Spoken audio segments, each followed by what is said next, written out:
absolutely prolific on defense. I don't know if you know this, Mac, but since... Welcome to So What's the Catch on All Sports Cleveland. Every Wednesday from 2 o'clock to 4 o'clock, James, Josh, Kramer, AJ, Bryan, and the one and only Churk Bezerk get together to discuss a wide variety of topics across the sports world. During these discussions, we let our opinions fly with a dash of comedy. And now, here's your show, So What's the Catch? We are live here on So What's the Catch, All Sports Cleveland. You got to turn my mic on, Churk. Yeah. All right.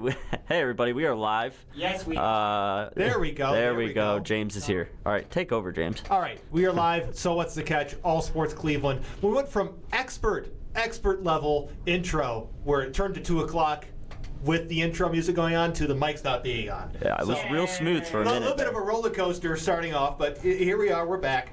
The Browns. Let's talk about the Browns. They beat the Bengals. They did. Super Bowl. Not saying it, Churk. No, Not saying it. Are we doing the one-word game? Yes, we are. All right. Who wants to start? Who's got their word ready? Ready, golf. If you're ready, tee off. Surprising. That's a good one. Satisfying. Game manager. Okay. Okay.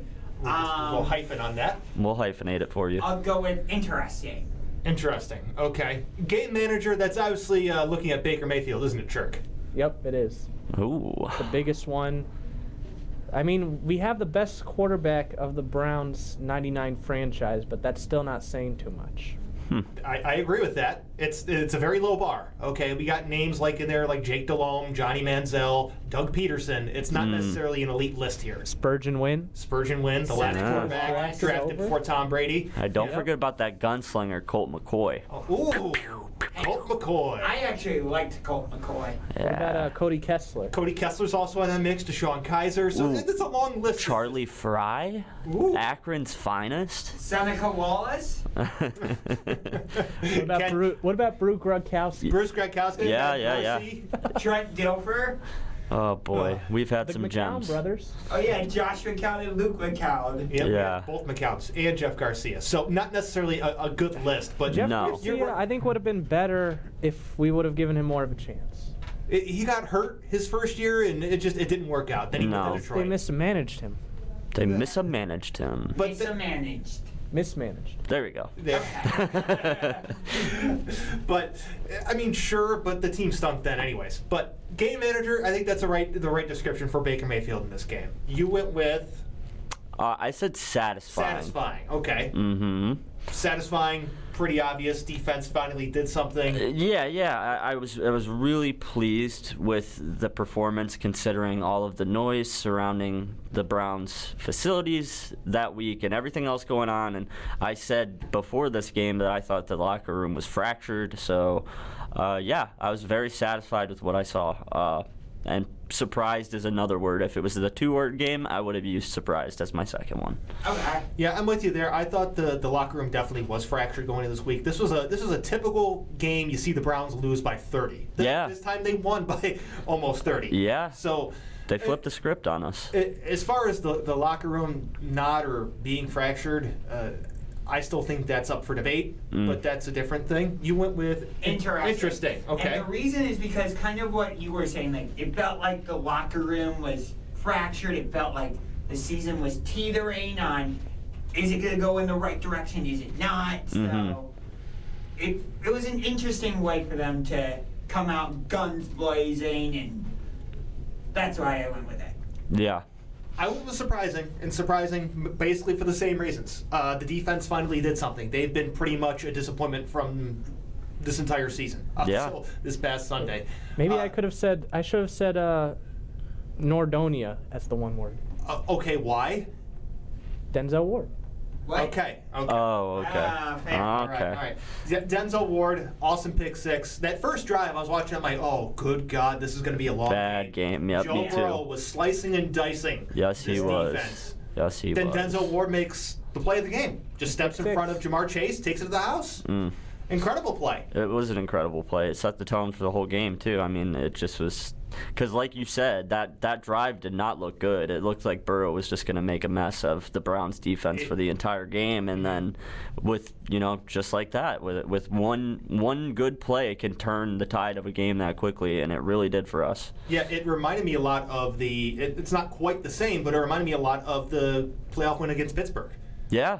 Yeah, I could see that too. It was that big play early.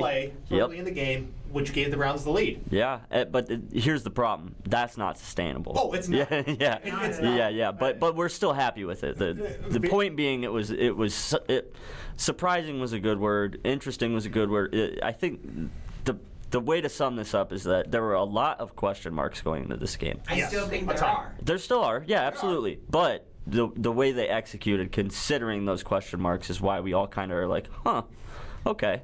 None of us really saw this playing out the way that it did, and I think that is very interesting. Yeah, the run game came to play. Mm-hmm. One thing I did notice early on is that the Bengals were attempting to do what the Cardinals and the Steelers did in the previous 2 weeks by loading up the front, putting as many guys up close, but they're not necessarily equipped enough to do that style of defense. Right. Yeah, we'll that talk a little bit 6-2 more. front that we saw earlier in the year, they're not really equipped to do that. Yeah. So that's a good point, James. We'll talk a little bit about that specific in the next segment because I can tell you we're going to see it again next week. But the Bengals just weren't able to really do it. Baker Mayfield had a couple good throws. He was mostly just a game manager, executing the play as designed, not doing anything out of the play design. I liked his deep pass to DPJ. Which one? He had The a couple. early one. The touchdown. 60-yard Yes. tud? Okay. That's nice, but that's what you expect an average quarterback to do, is throw to a wide-open receiver streaking down the middle of the field who has 10 yards of separation. Okay? We've seen him fail to make that pass multiple times this year. He did it. Awesome. Cool. That wasn't even his best pass in the game. It was the pass that Donovan Peoples-Jones down the sideline, which he dropped in a bucket. That was his best pass. Yeah, and I mean, all things considered too, when we talked about all of the question marks and the is it a fractured locker room and what have you, for him to come out and play the way that he did was huge. And I mean, yeah, did he do anything that was electric? No, not really, but he did have, he had it was like an 89.4 QBR. He led the NFL in QBR this week, and I'm not saying QBR is everything, and that stat can be misleading, and in this case it is a little misleading, but it also says a lot about the way that he really did step up in a big moment, and he did what a guy that. He did what we need him to do. He did what the Baker we want him to be should do. He did what the number one overall pick should have done. Right, exactly. He did what we have expected him to do, and the problem is it's been the exception, not the rule. It really has been, because even though he had some good plays, and for the most part he played okay, well, however you want to put it. Mistake-free for the most part. He didn't really do anything that hurt the Browns. Right.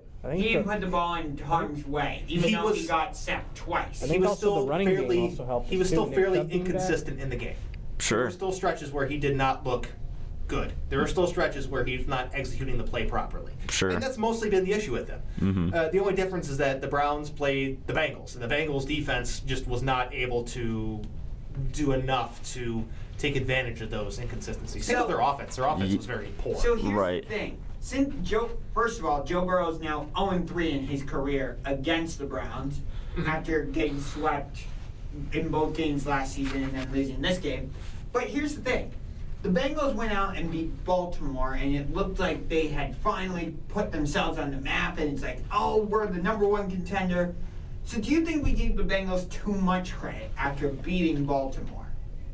Maybe, but I still think the Bengals have the beginnings of like an elite offensive group. Yeah. I'm still very high on Joe Burrow. Jamar Chase is unreal, even though he's had 2 down games. Yeah. He's a rookie, and a rookie receiver is one of the hardest positions to adjust from college to going to the pros. Is the He receiver should win position. Rookie of the Year. Wait, did they? I think they drafted him because they both went to the same college. Yeah. I mean, they drafted Jamar Chase because Jamar Chase is He's an incredible Jamar Chase. receiver. The Yeah. bonus is that he went to LSU with Joe Burrow. Right. But, you have Jamar Chase, you have Burrow, you have Mixon for his, let's just say, not the greatest human, and T. Yeah. Higgins. That's a pretty good group. And, C.J. Uzama, pretty solid tight end, too, who can sneak up on you. Sure. Yeah, they've got the makings of an offense that'll have staying power in this division. The one thing they do need to address is offensive line. Yeah, absolutely. They need to do something because when Myles Garrett had his way, he had his way. Oh, goodness. Oh, yeah. He really did. So, do you think the defense is finally turning the corner, or is that purely because it was Cincinnati? I think it's a one-off, honestly. We've seen them do this a couple times this season already. They don't necessarily have all of the right pieces. The pieces they do have are kind of underwhelming outside of like Myles Garrett. Denzel Ward had his best game of the season, but he could literally have the worst game of the season next week. Right. Greedy Williams injured his same shoulder that kept him out all last year. With some good news, though, on the defense, JOK's coming back. JOK has been designated to return. He's not necessarily back yet. Troy Hill had the best game of his Browns career, too. Oh, Troy Hill, yeah. 3 Yeah. sacks, Browns record, first defensive back ever in Browns history to have 3 Incredible. sacks in a game. Hey, shout out Youngstown native. Yeah, That's Troy my Hill. boy right there. Yeah, but here's the thing. Those guys played their best game. We can't count on those guys playing their best game week in and week out because they haven't. We haven't seen that from those guys. Even Denzel Ward has shown that he's rather inconsistent, and he's shown that in certain schemes he's not very productive at the cornerback position. So I was encouraged by a lot about what I saw from the Browns defense, but did they turn the corner? I'm not ready to put them over that hump yet. Right. I still think, honestly, they're a bottom 10 group in the league until they prove me otherwise. I don't care what these numbers say, like, third ranked, fourth ranked. Right. Yeah, throw those in the trash because I watch them. I can see with my own 2 eyes they're terrible. Yeah. Okay. I would Myles say Garrett, Browns awesome. defense should be between maybe 12 to 15. I think they'll probably settle somewhere in the middle of the road range by the end of the season. But, man, they're still terrible. They're still a bottom 10 unit, in my opinion. Yeah, but here's the thing. Some teams who have won championships recently have shown that you don't necessarily need that elite defense. I'm not even saying elite. I'm just giving average. Right. They're not even average. Yeah. Kansas City won the Super Bowl, and they didn't have a great defense. But they had Patrick effing Mahomes. Okay, we don't have Mahomes. Right. I know. They did Okay. have a decent defense, too. What did you say? They did have a decent They had a pretty decent defense. That's a they good playmakers. They had Matthew, they had Frank Clark, but Yeah. we gotta head to commercial. We come back, we got more Browns talking about their upcoming matchup with the Patriots this Sunday. Would you trade $10 to get almost $10,000 in gift cards redeemable at hundreds of places around town? Of course you would. And how incredible would it be if a portion of that $10 was used to support some amazing nonprofits? Nonprofits like Awakening Angels, Beautiful Faces, Easter Seals, these nonprofits and more. You get to save money and nurture your community. Join us today at unitethiscity.com and embrace what makes our community different. At risk of losing your home in a foreclosure? We can help. We'll deal with your bank, reduce your payments, lower your principal, improve your credit rating. We'll buy you a pony, give you the ability to fly. We'll let you pilot a blimp. We'll bring your childhood cat back from the dead. We'll name a comet after you. We'll let you ride a unicorn. We'll carve your name into the moon with lasers. We'll arrange a meet and greet with Santa Claus. We'll give you a trade. If you're facing foreclosure, there are a lot of companies promising to help you. All of the information can be really confusing. But who should you trust? The Hope Hotline. The Hope Hotline is a free resource connecting you with HUD-approved housing counseling agencies available 24 hours a day who understand your situation. Since 2007, they've helped over 5 million people get the clarity and information they need. Call the Hope Hotline at 888-995-HOPE.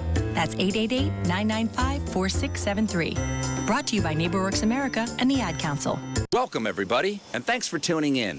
I'm your host, Smokey Cole Bear, filling in for Smokey on his birthday, because after 75 years of... Only you can prevent wildfires.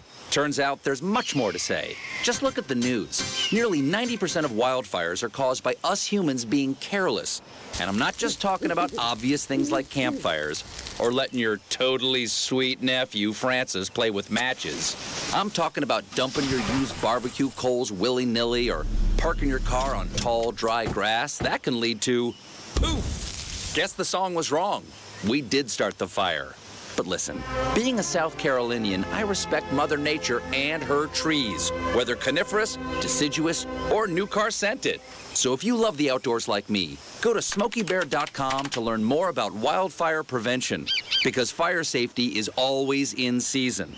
Brought to you by the U.S. Forest Service, your state forester, and the Ad Council. Question: what will you find on all over-the-counter or OTC medicine packages to help you choose the right drug and use it safely? The answer: the Drug Facts label. This label lists the medicine's active ingredients and purpose, how much to take, and warnings you should know before using it. Remember, even OTC medicines you buy without a prescription can cause side effects you don't want. So follow the information listed on the Drug Facts label. For more information, visit fda.gov/drug facts label. A message from the U.S. Food and Drug Administration. We feel a lot like Rodney Dangerfield because Cleveland gets no respect. Oh well, welcome back to So What's the Catch? We are back, and we got more Browns talk. We are talking Browns, Patriots. So we talked a little bit about this on... Are the microphones on? Yours is a little low. Can we give us a little more on mic 5? Mic 5. Go ahead and talk for me. All right, Josh. is that better? That's much better. Yeah, there we go, Churk. All right. There we go. So we talked about this on the Sports General, which is mine and Bryan's spin-off show of So What's the Catch? Sure, we sure did. But do you think this is a playoff eliminator game? Because I do. Playoff eliminator? Honestly, I mean, I thought the Browns have realistically been eliminated from the playoffs for about 2 weeks now. Ooh. So, the way I look at this team, I see them as like an 8-9, 9-8 team. So, Full King Carmen? huh? Do you go full King Carmen? I'm not saying that the team's making the playoffs, so I'm not going there. But as far as the Patriots are concerned, I think they're still in the mix. I mean, I have more faith in Mac Jones as a quarterback than Baker Mayfield right now. No. Okay. That's fair, actually. When you look at their numbers side by side, Churk, I hate to say it, the only category that Baker's better in is he has a couple less interceptions, but like every other offensive category, That's all that matters. You think the interceptions is the most important stat for a quarterback? Listen, the Browns run more. They're more a running game anyway. So Sure. I actually pulled up the current playoffs format, which we were trying to find earlier. Oh yeah. Teams. Right, I know. Yeah. I know. New England would be the 7th seed at 5-4. The Browns, like what, 10? no, they would be 9. 9. Oh, So okay, right there. So They're then behind New England and Kansas City. Right. Yeah, I said it was a little early for it to be a playoff eliminator for New England, but for the Browns, it's looking that way. You know, we're not going to win the division. I think that's definitely out the window. Yeah, it's not. That's definitely 100% not going to happen. So the realistic opportunity for us to make the playoffs is to make it as a wild card team. I mean, and when you look at the wild card teams that are in the mix right now, New England's one of them. So if you lose to New England, they've got the tiebreaker. So yeah, it's more important of a game than I had it circled to be on the calendar at the beginning of the season. But I still think it's a little early in the year to call it an eliminator. But that's just my 2 cents. What do you think, Churk? I mean, I think the Browns. I mean, we're halfway done with the season. Mm-hmm. Yeah, I think this game is important just because of, like you said, just the fact that we're both competing against them, and I think we gotta win all our division games too. Yeah. Yeah. I mean, we're both 5-4 right now. Mm-hmm. So whoever wins this game moves to 6-4 and has a much better chance at making the playoffs. Mm-hmm. The loser is 5-5, and like you said, let's say the Browns and Patriots are tied going into that final week of the season. New England's going to have the tiebreaker if they go on to win. So I do think this is a playoff eliminator game. I honestly had the Browns out of the playoffs a couple weeks ago. I don't think they're a consistent enough team. I don't think they're a good enough team yet to say that they're even in the mix. And the fact that they're still on the outside, you look at the teams that are ahead of them, I don't necessarily classify it as a playoff eliminator because I think they're essentially already eliminated. Okay. I mean, in front of them you have Tennessee's number 1. I think I don't think they're So going to. just give me the wild card teams. All right, wild card. So that would be 5, 6, and 7. Yeah. Vegas, Pittsburgh, New England. Okay, we already lost to Pittsburgh. I think we lose to New England. We got to play Vegas still. And Kansas City is 8th. Yes. We lost to them already. Yeah. Odds aren't great. Yeah. They're not great. Win every division team. It's a lot harder than just saying win every division game. Yeah, especially we when you're haven't played looking. Baltimore yet. We got to play them twice. Twice in 3 weeks. Yep, one of those is on Sunday Night Football in Baltimore. God, I hope they flex that game. Wouldn't it be nice? Nah, I want it to stay Sunday Night Football. Sunday Night Football sucks when your team's involved, honestly. It's terrible. I hate it so much. What do you not like about Sunday Night Football? Because it goes on so late. It is too late. The game's over at like midnight or like 12:30 in the morning. It's terrible. Mondays are hard enough already, and when you come in on a Monday morning early and you were up all night watching Sunday Night Football, it's a lot. Here's what happens when I'm watching two teams I don't care about on Sunday Night Football. I go to bed at halftime. Yeah, same here. It's halftime. really hard for me to get through the Sunday night game. The Monday night game I have no problem with, but the Sunday night game I do struggle with because I've watched football all day already, too. You're going to watch four more hours of it? Yeah. So it is tough. I'm with you. I like early games, but that's just because I'm old and boring. I don't drink, I don't party, so that it makes sense for me to like earlier games more. But yeah, in terms of a matchup, though, I think Lamar Jackson under the lights. I think a guy like him that flips a switch in him more so than a guy like Baker. So I do fear Lamar more in a primetime game than I would at a normal like 1:00 game. I think he has that extra element that like star players have. That like when the bright lights are on, they step up and they have a big game. Okay. So yeah, that's why I don't like seeing that matchup be at Sunday night.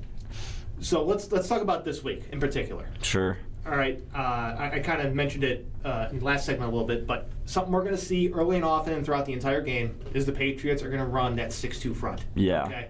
Because I don't want to say they're the originators of it, but they've utilized it the best, most notably in the Super Bowl against the Rams. Yeah, okay? absolutely. Oh, yeah. Who run a very similar to offense to the Browns, who had a quarterback very similar to Baker Mayfield in Jared Goff. Mm-hmm. And they made the Rams try and beat them with Jared Goff. Yeah. They said, if you want to run, we don't care. Right. We're going to stop the run. You want to run, get 2-3 yards of play. We don't care. We're going to make you beat us through the air, and we don't think you can. And they didn't. If we don't have Nick Chubb going into this game, like he's doubtful. Yeah, I know he's doubtful. If he's out, it's going to be bad. But if Ernest Johnson. Yeah, if he's healthy and he does end up playing, then I think that they could be good enough up front with that offensive line being healthy and with Chubb being in that they could maybe shy away from fully committing to that 6-2. But without Chubb and, there's no depth at that position right now. So it's like you're expecting D'Ernest Johnson to overcome a 6-2 front. He can't. So, it's just like you're walking right into it if he's the only healthy running back you have going into that game. We might just put a wide receiver at running back. It's not that simple. Yeah. What would that do? We could put Anthony Schwartz. What? Anywho. Anthony Schwartz is not Ty Montgomery, and this is not the Green Bay Packers. Yeah. Yeah, no. That's a good way to get that guy's head blown off of his shoulders. It's a terrible idea. Yeah. Why do you think it's a terrible idea? It worked for the Green Bay Packers. We're not the Packers. Because Ty Montgomery really wasn't a wide receiver. Yeah, That's why he's built totally different too. Totally different. He's not built for the running back position. He's just not. If they don't have if it's D'Ernest Johnson and nobody else, they're in trouble. There's a reason they tried to claim Royce Freeman off of waivers. Yeah. Royce Freeman, I've not heard that name in forever. Yeah, and there's a reason for that, and we just tried to claim him. That's not good. That shows the state of that running back position and the depth. It's just bad. So, yeah, I mean, this week could be really ugly. Could be really ugly. But I also thought the same thing going into that Cincinnati game, though. Mm-hmm. So I'm remaining a little more optimistic than you right now, James. I still give us a shot at the playoffs. But if Chubb's not in and we get dominated by New England, then it's over. I think so. If there's one guy that I know that can slow down, if not shut down, this type of offense, is Bill friggin' Belichick. Bill Belichick. Yeah, Bill Belichick is known to And you're walking into a buzzsaw with the situation we're in, no matter who you play against. But when then you add Bill Belichick into the mix, and it's like, oh, he's just salivating right now at the state of the Browns' backfield.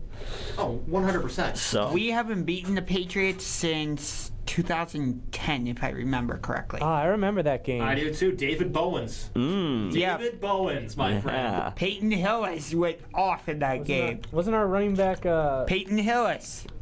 Yeah, Peyton Hillis. Mm-hmm. Yeah. Jake Delhomme was our quarterback at that time? Maybe, I don't remember. Yeah, I'd have to go back and watch that game. Muhammad Massaquoi. Oh, God, he was terrible. Oh, no. He was so bad. Yeah. That was Who else was on that team? We had Brian Rubisky. Huh? Brian Rubisky. Mm-hmm. Brian Rubisky wasn't bad. He was terrible. Since then, we've lost 3 straight to them, including the game where Tom Brady came back after the Deflategate suspension. Oh, they were destined to lose that game. Yeah. The moment that it was Tom Brady coming back against the Browns, it was bad news Bears. Sorry, Tommy. Here, play the Browns when you come back. That's what this is. I was at that game when he came back from suspension. There was no chance the Browns. Oh, no way. So this is definitely a game that Baker has to be better than just average Baker. He needs to show why he's the #1 overall pick. He has to make big plays. He has to push the ball down the field in this game if they're going to have any chance to win. Because, like James said, they're going to load up the front and they're going to just dominate the run game. We're not going to be able to move the ball against them at all. Baker's going to have to make some throws up top. He's going to have to stretch them out and really have them guessing, because right now there's not much guesswork involved. It's like they know exactly who Baker Mayfield is. They know exactly who the Browns are. Like, it's just a bad situation right now. So, like, Baker's really going to have to play special if we're going to win this game. And that's something he really hasn't done at all this season. Yeah, I mean, if he wants to, make the claim like everybody else, like, I led the league in QBR last week and I'm playing my best ball right now, then prove it, This is your chance to prove it. Like, you're trying to talk the talk, go walk the walk. Exactly, yeah. That's what this is. You're the number it's the one. men's league, for they call it that for a reason. Like, it's, if you're not, he might not be cut out for this. We're going to find out this season. If we end up squeaking by and getting into the playoffs, then, that'll be a different conversation. But if, like you say, James, we're already practically eliminated, and it looks like we might be, not good. You're starting to talk about who's the future going forward, because if that's the case, it's not Baker Mayfield. It's not. But we got to head to a commercial. When we come back, we got even more Browns talk, because we're starting off with 45 minutes of Browns talk, apparently. We should do it every week. Yeah. I knew something had to give. I was overweight, I didn't exercise, and my doctor told me I would most likely develop diabetes if something didn't change. Fortunately, I joined a program that helped me make healthier choices, like eating better and being more active. The YMCA's Diabetes Prevention Program was a wake-up call that really changed my life. The Centers for Disease Control and Prevention predict that 1 in 3 Americans could have diabetes by the year 2050. The WISE 12-month lifestyle modification program is part of the CDC's National Diabetes Prevention Program, where the goal is to prevent the onset of type 2 diabetes.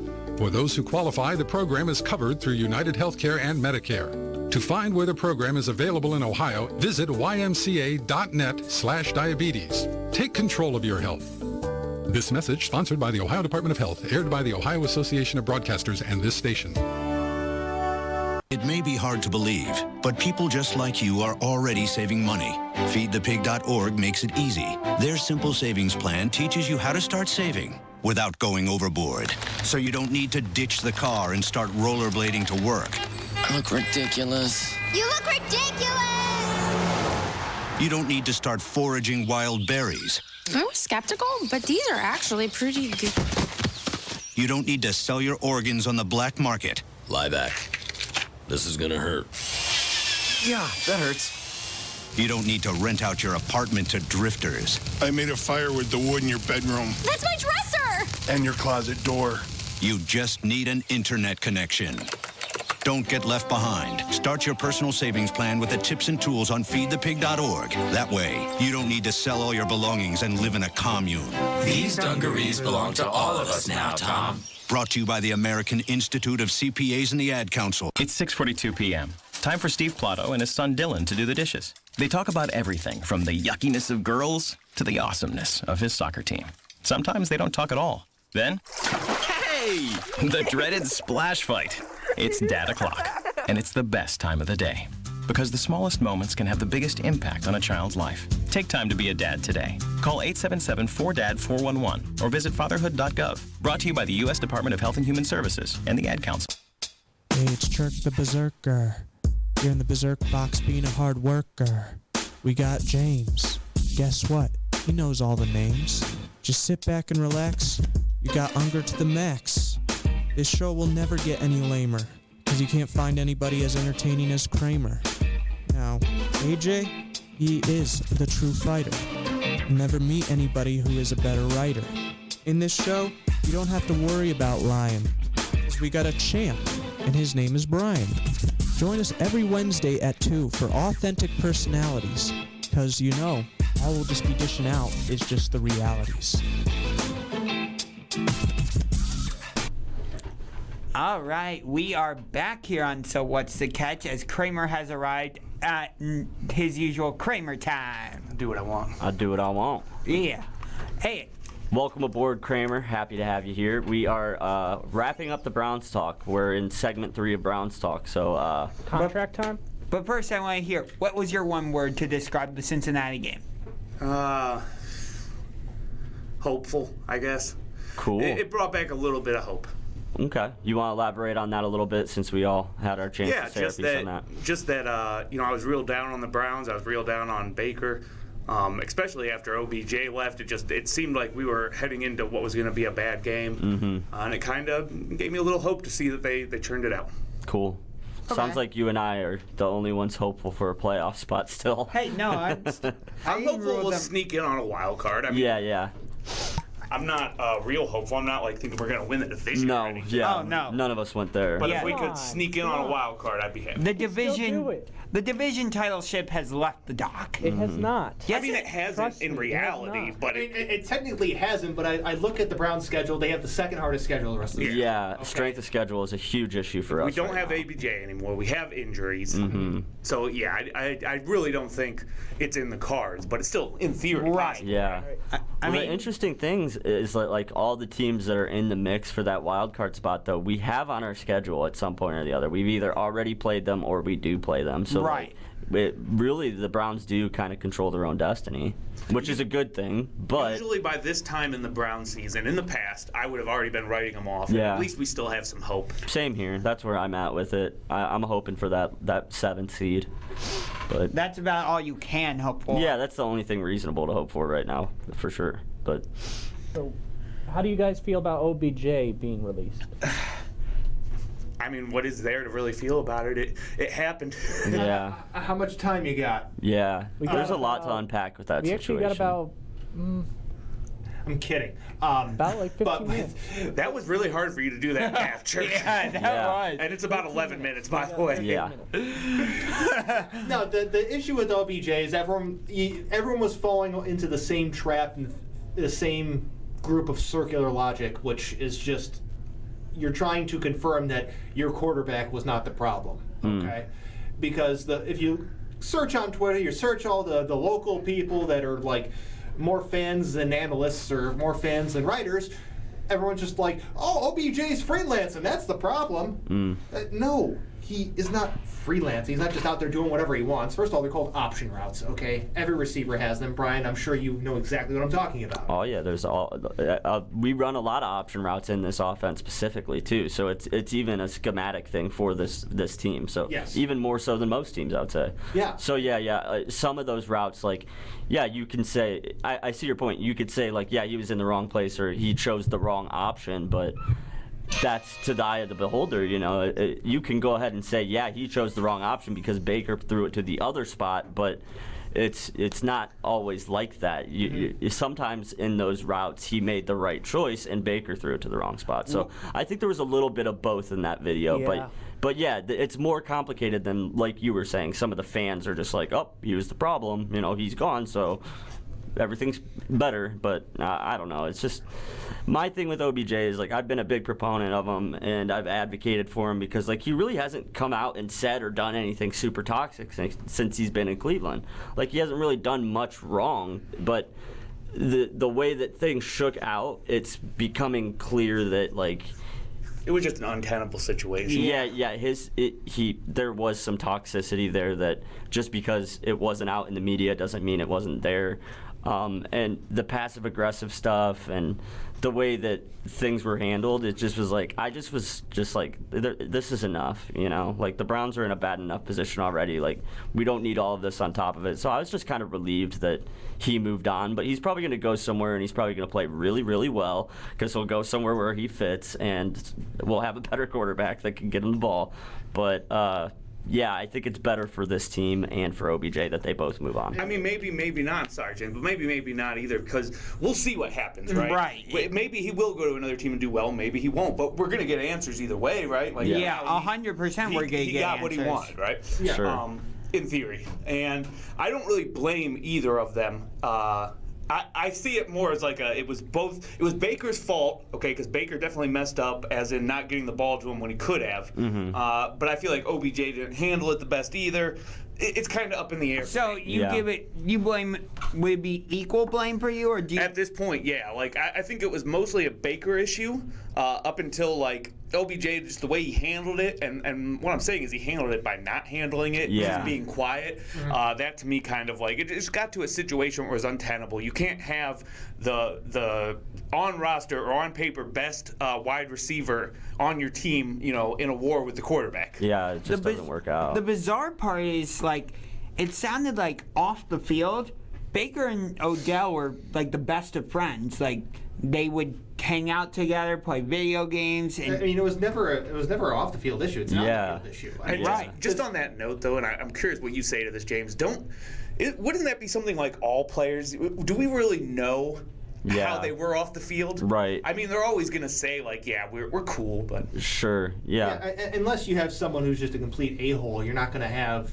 someone go out and say ridiculous stuff. Yeah. So, but as far as the OBJ Baker thing, what I've always come down to is Baker's a guy who's going to run the play as designed. Yep. Okay? He's not going to do anything that he isn't told to do. Mm-hmm. That's fine. That's great. But there are times when a play breaks down, you got to make a play. Yeah. Okay? Or you need to be able to find a soft spot in the defense, or you need to be able to be like, oh my God, have that same synergy between your receiver. You see it with elite quarterbacks and elite receivers all the time. Sure. Okay. Yeah. That they can both sense that soft spot in the defense. You can see that they can both sense blown Pat coverage. Mahomes and Tyreek Hill. Yeah, that's what I was just thinking of. Yep. Aaron Rodgers and Devontae Adams. Those guys are right. Yeah.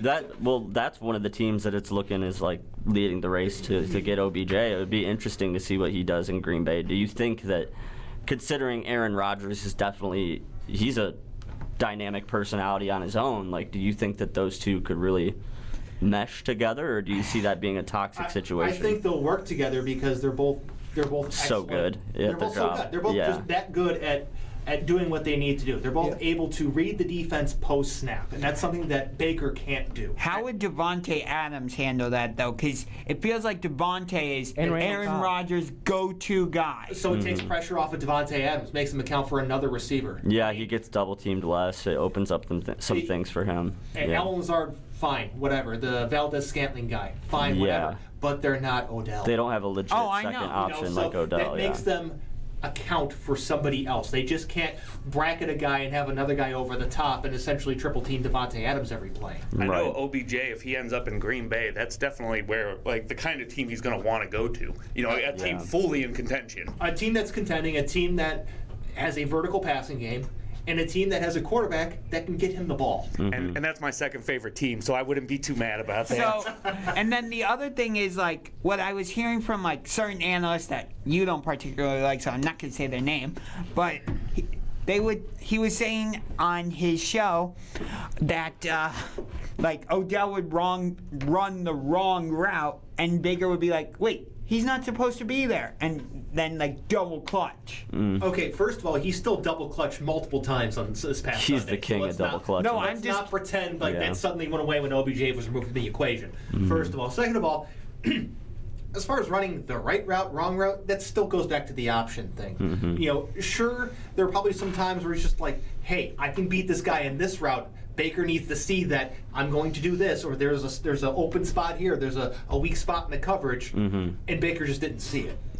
You know, it speaks to me that, like, obviously, though, it's a complicated situation. It's not easy. Like, there's no easy one take to say, oh, it was because of this or because of that. Most situations in life are complicated. There's shades of gray. And this is a situation where there was a lot of shades of gray. And there 50 of them, I've heard. Of course. And there might be things we don't know yet that are going to come out later. Yeah, I agree with that. But, I mean, the book on OBJ has been that, like, he's a guy that can become disengaged. Is that book 50 Shades of Grey? I think it is. No, but a lot of people, that's been a lot of the talk and a lot of the criticism is that sometimes he's not engaged in, you know, the team. He doesn't gel with other guys on the team, and he can become disengaged or he can be passive-aggressive. And those are things that people have been saying for a long time, and towards the end of his run here in Cleveland, you started to see some of those things come to fruition. So, yeah, I'm not ready to put all of it on Baker or all of it on OBJ, but there's definitely some blame to go around on both sides. But I do think OBJ is going to land somewhere and have a lot of success. But like you said, Jeremy, he might not. You know, we might find out that he just gotten to the point where maybe he's he not. is that guy. Yeah. You know, maybe he really is that guy. But he'll be able to prove it either way. Yeah. He's on his either way. He's on his last chance. Like, No, I know. Yes, No, he he's- is. no. Yes, he is. No, he's not. Get out of here. No. He is not on his last chance. Okay, Get out of here. so let's just play this out. If he goes to Green Bay and just does horrible the rest of the year, couple receptions, like 20 yards, that's it. What do you think happens at the end of the year? Somebody will still sign him. Somebody still signs him. Somebody will still sign him. Won't be a multi-year deal, be a one-year deal to be like, hey, show us you're still a good receiver. Just because of the upside and the potential that could be there. Yeah, when you I look don't know why at guys you're saying like he's going to be done, because I have two words that are going to completely disprove that theory. Are you ready? Josh Gordon. Okay, he is still in the league. Yeah, he's playing That's true. Teams still keep running it back with him, and he's basically hot garbage now. Okay, Just because he had that one good season. that one good season, in like 8 years ago. Teams still were like, let's give Josh Gordon a run. Yeah, Josh, I think there are some Player of teams. the year so many times. To your point, though, we don't have much time left, but since we are still talking Browns, the offensive line, Wyatt Teller and Joel Bitonio both signed some contracts. They did, and you know what? That's a lot of money allocated to the offensive line, which means that somebody is not going to be getting paid down the line. Are you talking about someone who could be baking? I'm talking. It could about be a guy him. It could be anybody. It could be him. It could be Denzel Jarvis. Ward. It could be anyone else on that defense. Yeah. That they took some one-year shot on. Okay, what were you saying before, Brian? No, I think that some teams closed the book on Odell.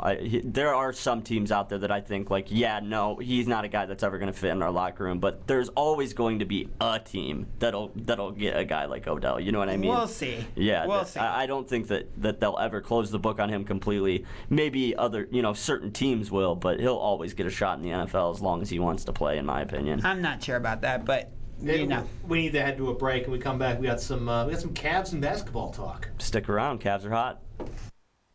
My name is Judy Teeter, and I'm the mother of 3 boys. My youngest, Joe, was a great kid. He loved sports, music, and his youth group. One day, Joe asked me to drive him to an after-school event, which was about a mile from our home. I was driving through a green light when a car in cross traffic ran a red light and drove right into the side of our car, killing Joe. The driver was talking on her phone, so she never even saw the red light. She was so absorbed in her phone call. Before the crash, I didn't realize just talking on a cell phone while driving was so dangerous. Now it's something I think about every day. According to the National Safety Council, about 1 in 4 car crashes involves a cell phone. Hands-free is no safer. When you're behind the wheel, put away your phone. For Joe and for the thousands of needless deaths every year. Remember, there is no safe way to talk on a cell phone while driving. Find out more at nsc.org/call. My name is Lola Silvestri, and I'm going to be 95 this year. I was very independent. I fell, and I had to have Meals on Wheels. America, let's do lunch. 1 in 6 seniors faces the threat of hunger, and millions more live in isolation. Drop off a hot meal and say a quick hello. Volunteer for Meals on Wheels by donating your lunch break at americaletsdolunch.org. This message brought to you by Meals on Wheels America and the Ad Council.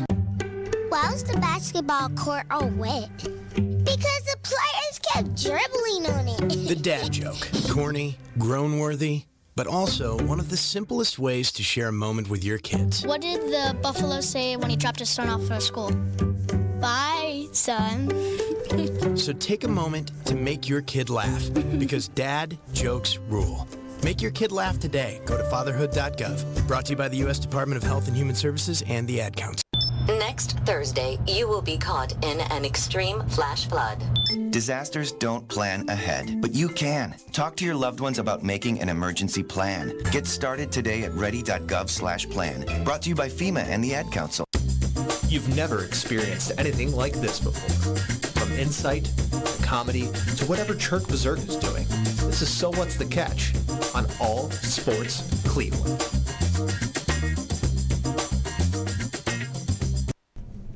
We are back here on So What's the Catch? And I know this is a segment that Churk Bezerk is very excited for.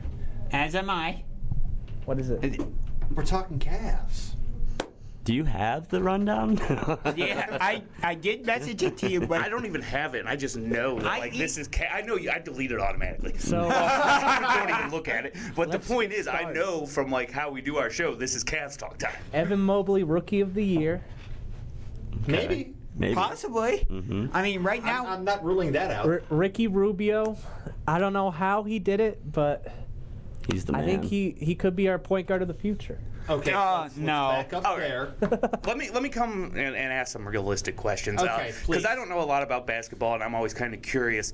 So I look at this, and the Cavs have a 7-4 start, and they were supposed to be bad this year. We've talked about it a lot. Probably still are going to be bad this year. But is the basketball what I'm getting to? Is basketball like football, where you can't really tell, or even better, like baseball, where you can't really tell in the first 15 games? It's a lot like baseball. You're not going to. A lot of the teams come out firing, and they come up to a surprising record early on, and by the end of the season, it's like, wow, that first 15, 20 games, that was a big lie.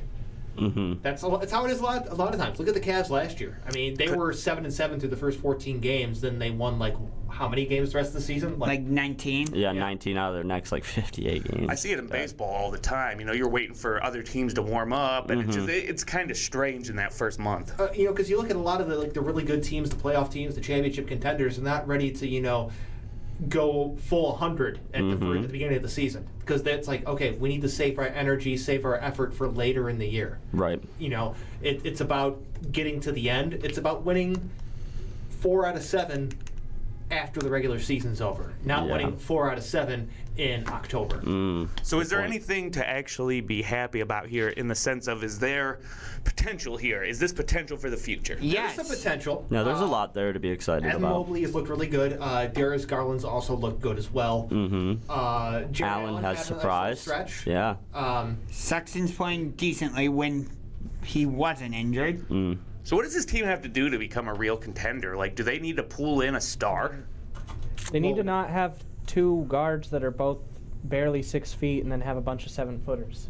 Yeah. Their roster construction's really it makes no sense. Questionable. Yeah, to say the least. Are you finally coming around to the fact that we should not have 3 7-footers in the starting lineup? I mean, we got 3 7-footers and then 2 guards that are 6'1".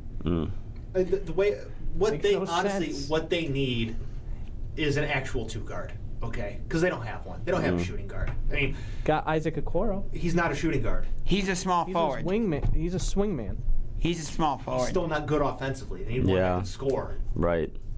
So he's a good defender, but you can't. We need a guy at the 2 that's going to score a lot. Isaac Okoro's a small forward, and he's essentially Tayshaun Prince. That's who Isaac Okoro is. That's fine. Right. That's fine. You can win with a guy like that, but you can't build a team around him. Right.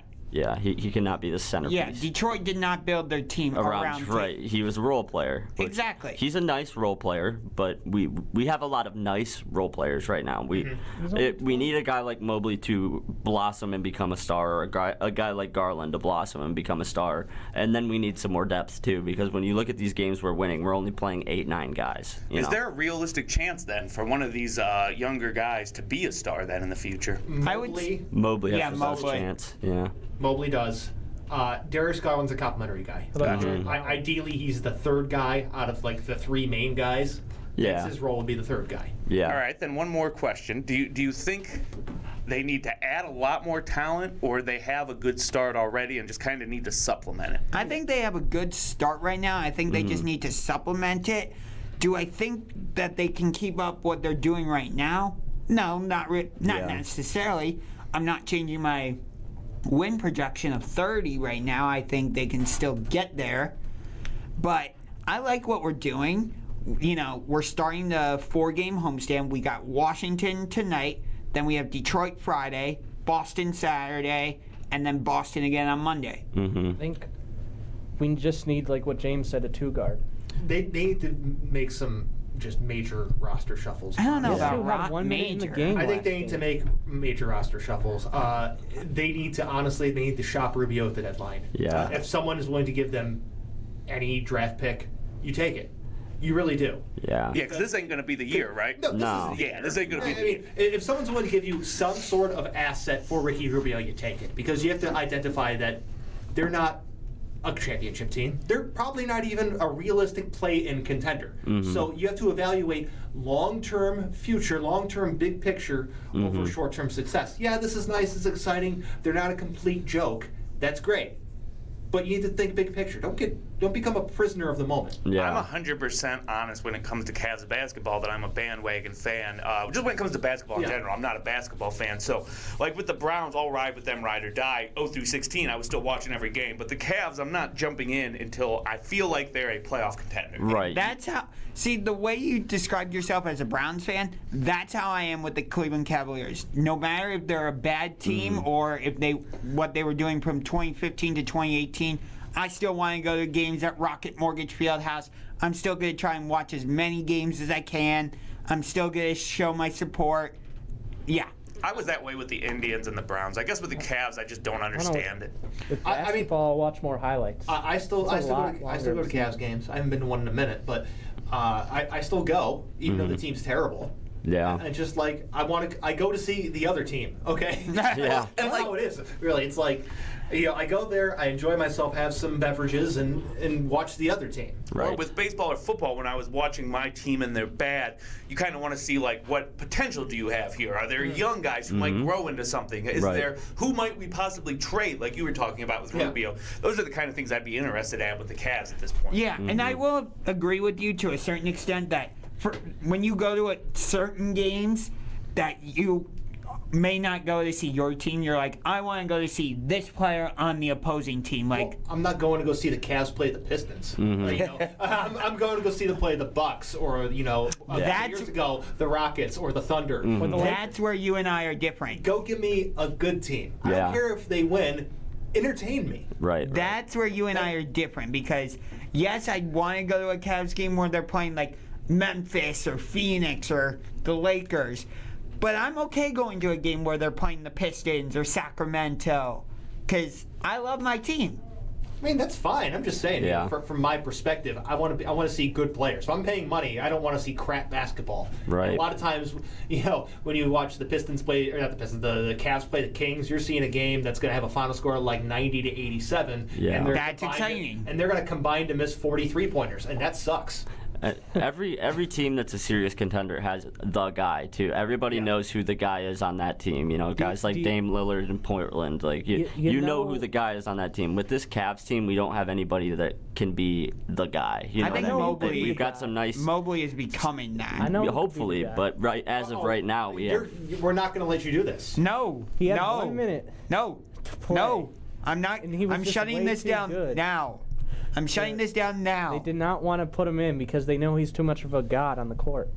Dude, he stinks. Yeah. What was the stats in those 1 minute? Oh, Zero God, that's stats. bad. Zero. He's in the trillion club. The 1 minute and then 000 club trillion. He's in it. We had the game wrapped up, so we're like, okay, we'll put him in. And what did he do? Nothing. Do you know who Taco Fall is turning into?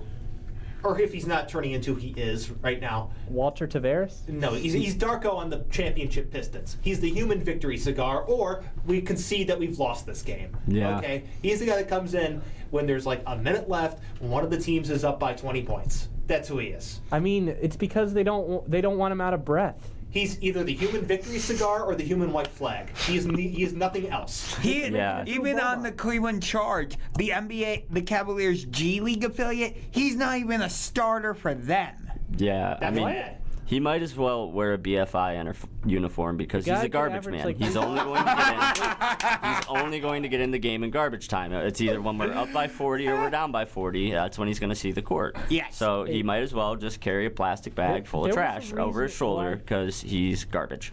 There was a reason why teams didn't want to play Bryan Scalabrine. Oh, goodness. Who is that?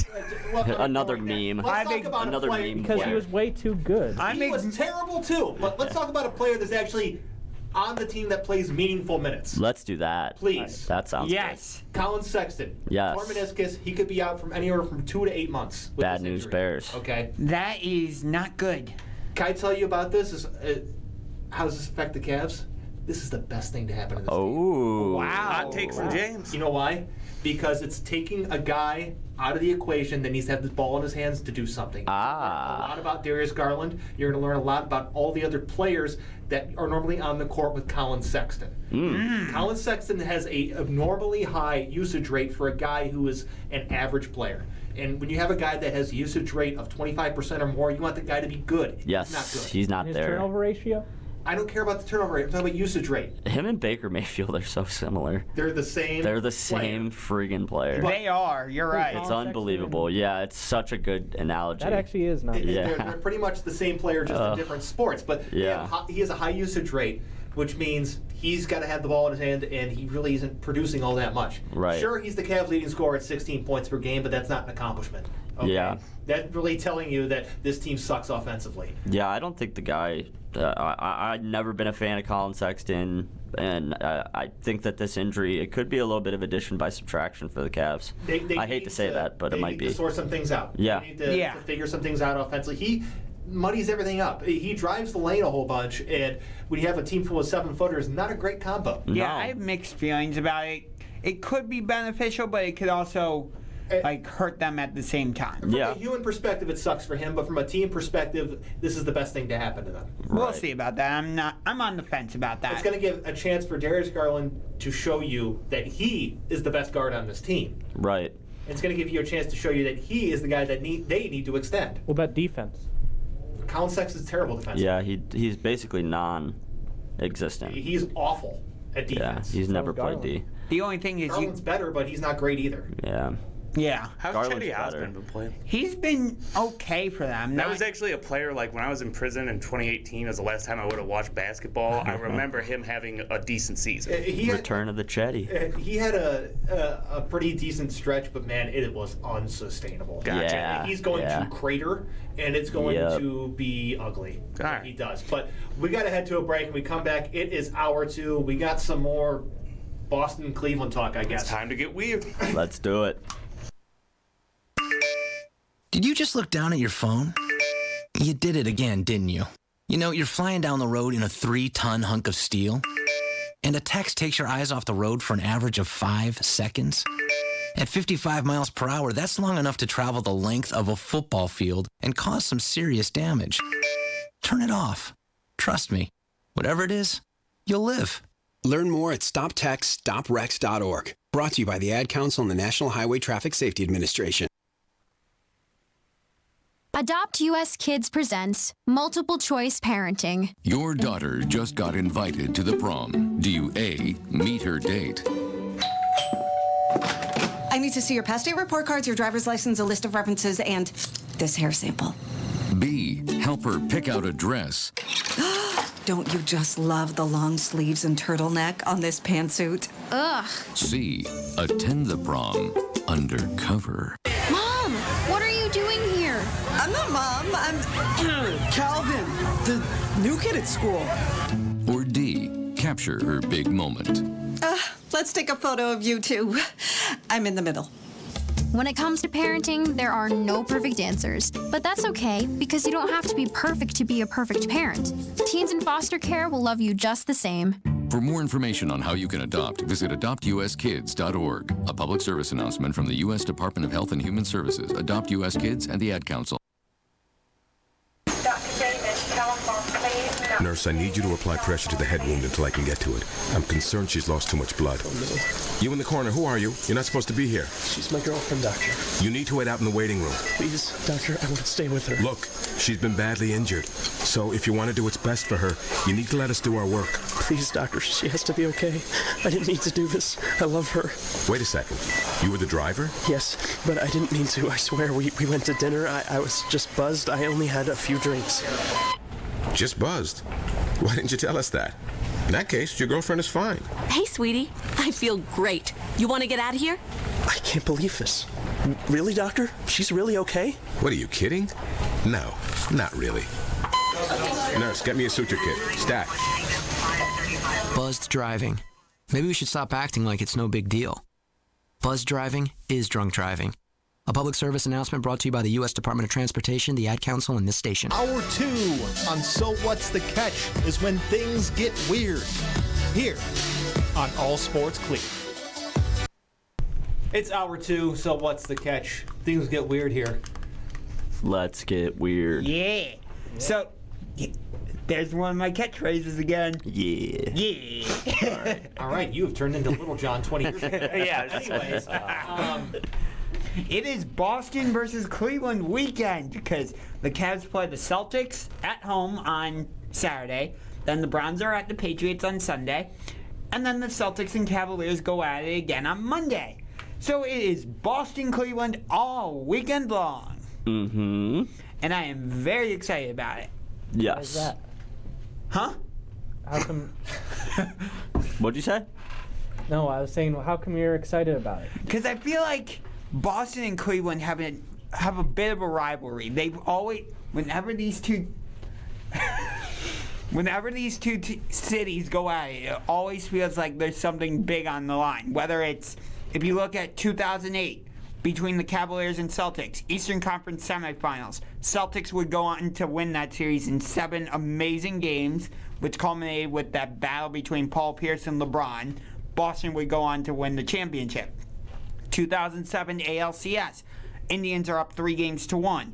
Red Sox come back to win. They go on to win the World Series.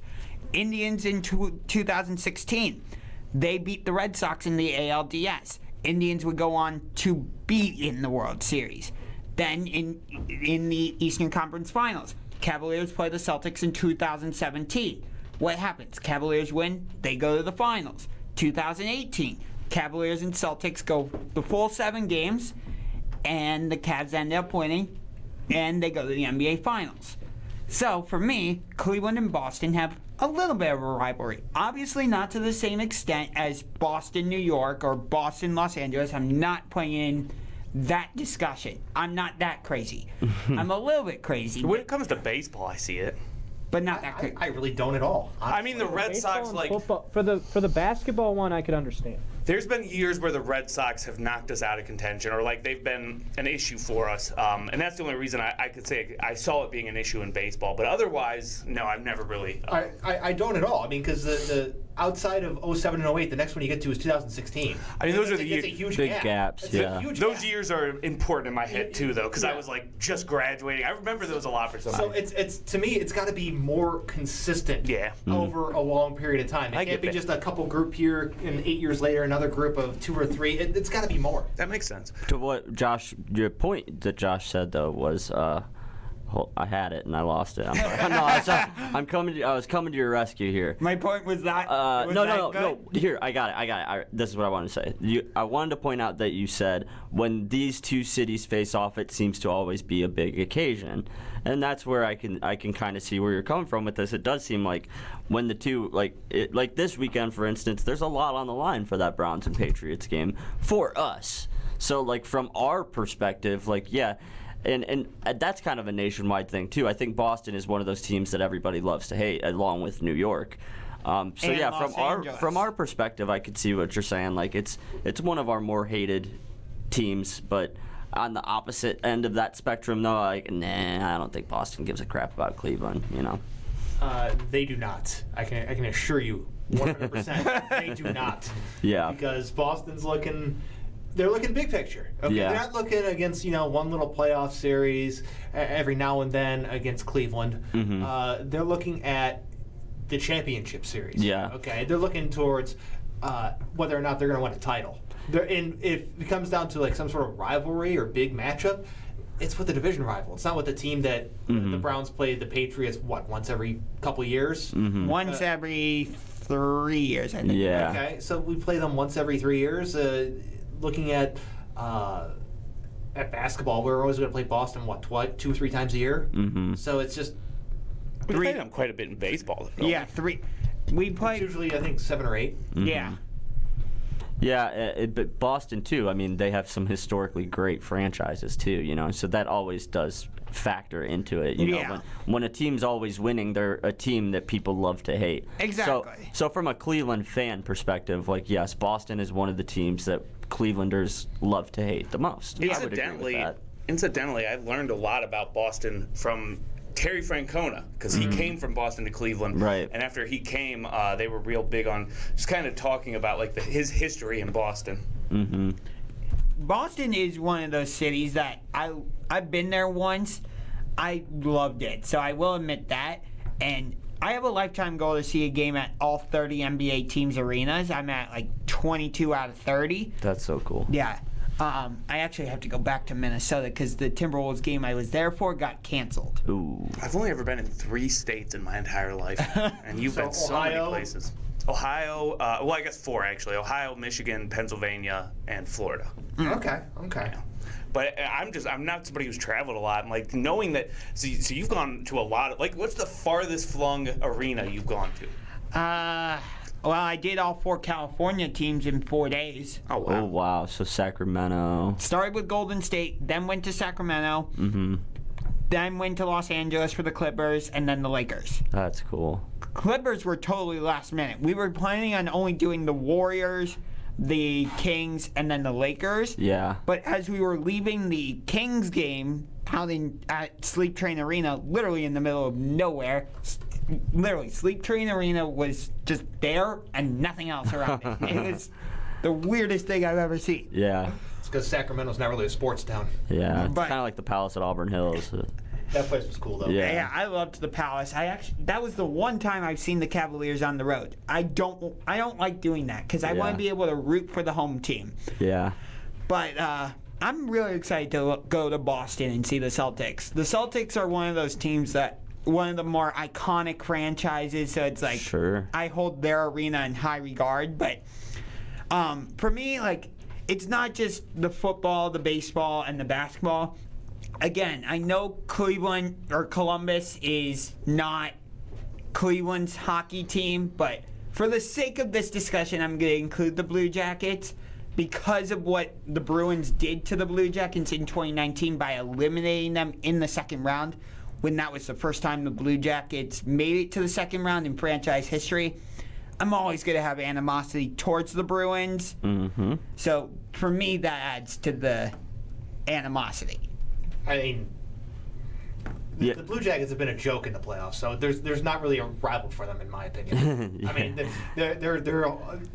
they're pretty much nothing when it comes to playoff hockey. Yeah, early exit every year. Yeah, it's a first round exit every year. Yeah. I mean, outside of sports, I can at least say that Boston's like a cool town. I would like to visit, but more and more, I kind of got to disagree with you, Josh. All right, I'm fine being on my own island. I'm a little bit with you from the Cleveland side. I agree with you. I hate, like, Boston is one of the teams I've always hated. I just agree with James that I definitely don't think any Boston team has us on their radar. Oh, no, I agree with you guys on that part of it. Unless the Patriots playing the Browns this weekend, they're probably getting prepared for that. But aside from that, they're not worrying about us. No. Not at all. Because let's say you just ask 100 random fans from 100 different cities, neither of them are Cleveland or Boston, and you ask, is there a rivalry between Cleveland and Boston? They're all going to say no. They're all going to say no. Yeah. No one's going to say yeah. They're going to say no. New York. Boston and New Where York. I say Boston, New York. Boston, Los Angeles. Boston, LA. Depending on the sport, if it's football, they'll go Boston, Miami before Boston, Cleveland. Boston, Buffalo. Again, I'm happy to be on my own island on this one. Well, I hope you enjoy being alone. Hey, I'm trying You and Wilson. Hey, I'm trying to find a significant other. Thank you very much. Ooh, wait, hold on a second. Josh is dating. No, I said I'm trying. So you're trying. So to any available ladies out there? Okay, Go we've ahead and got send in your information to Cleveland's Josh. most eligible bachelor, Josh Unger. I used to like to listen to Rover in the morning. Yeah, I listen to Rover You know, sometimes. local morning personality, and he does a Wednesday. I forget what they call it, but it's like a dating giveaway type deal. Yeah. We should do one of those here. I feel like live for Josh. Oh Yeah, God! Get that. three women in here that he can't see, but he can ask questions. Yeah. Old school dating. Oh, Yeah. Oh, like one of those. Get them over in the other studio. Or we auction them off. We see how much we can get for them. Yeah, one or the other. Because someone out there is going to pay a pretty penny to. Josh is a catch, man. That's what I'm saying. I appreciate it. That's what I'm saying. Catching so So what do you want? J-Date? Is that what you're on the Yeah, J-Date? J-Date. Heck yeah. So what's you want to tag yourself? What? What's your account? Go like and subscribe, Josh, on J-Date is what I'm saying. Something like Is that. it at Unger or Unger to the man? Yeah, no, what is it? What is it? no. Is I it think like- I think it's just my regular name. That's how you find people. Yeah. All right. Yeah. So to all the eligible bachelorettes on J-Date, go find my boy Josh Unger. We need to get him wifed up. But yeah. And we digress. I love that this started out as a Boston versus Cleveland segment, and now we're to this. Yeah, well, I mean, I don't know how you expected that to last 12 minutes. Yeah, Well, good Boston, point. Cleveland. There's that. This is hour 2. Things do get weird. Yeah, Kicking it's things hour off. 2. Getting things off the maximum level. Yeah, exactly. We went 1 to 10 on the. What's weird your scale right away. your least favorite team, Josh, in any sport? Any sport. Like least favorite, absolutely cannot stand them. Not one player on there. Boston Bruins. All right. If you met a girl, favorite player. if you met a girl, Least favorite player on the Bruins? Brad Marchand. if you met a girl and she was perfect for you otherwise, but was a Boston Bruins super fan, Ooh. It had a Brad Marchand jersey. yeah, would that work for you?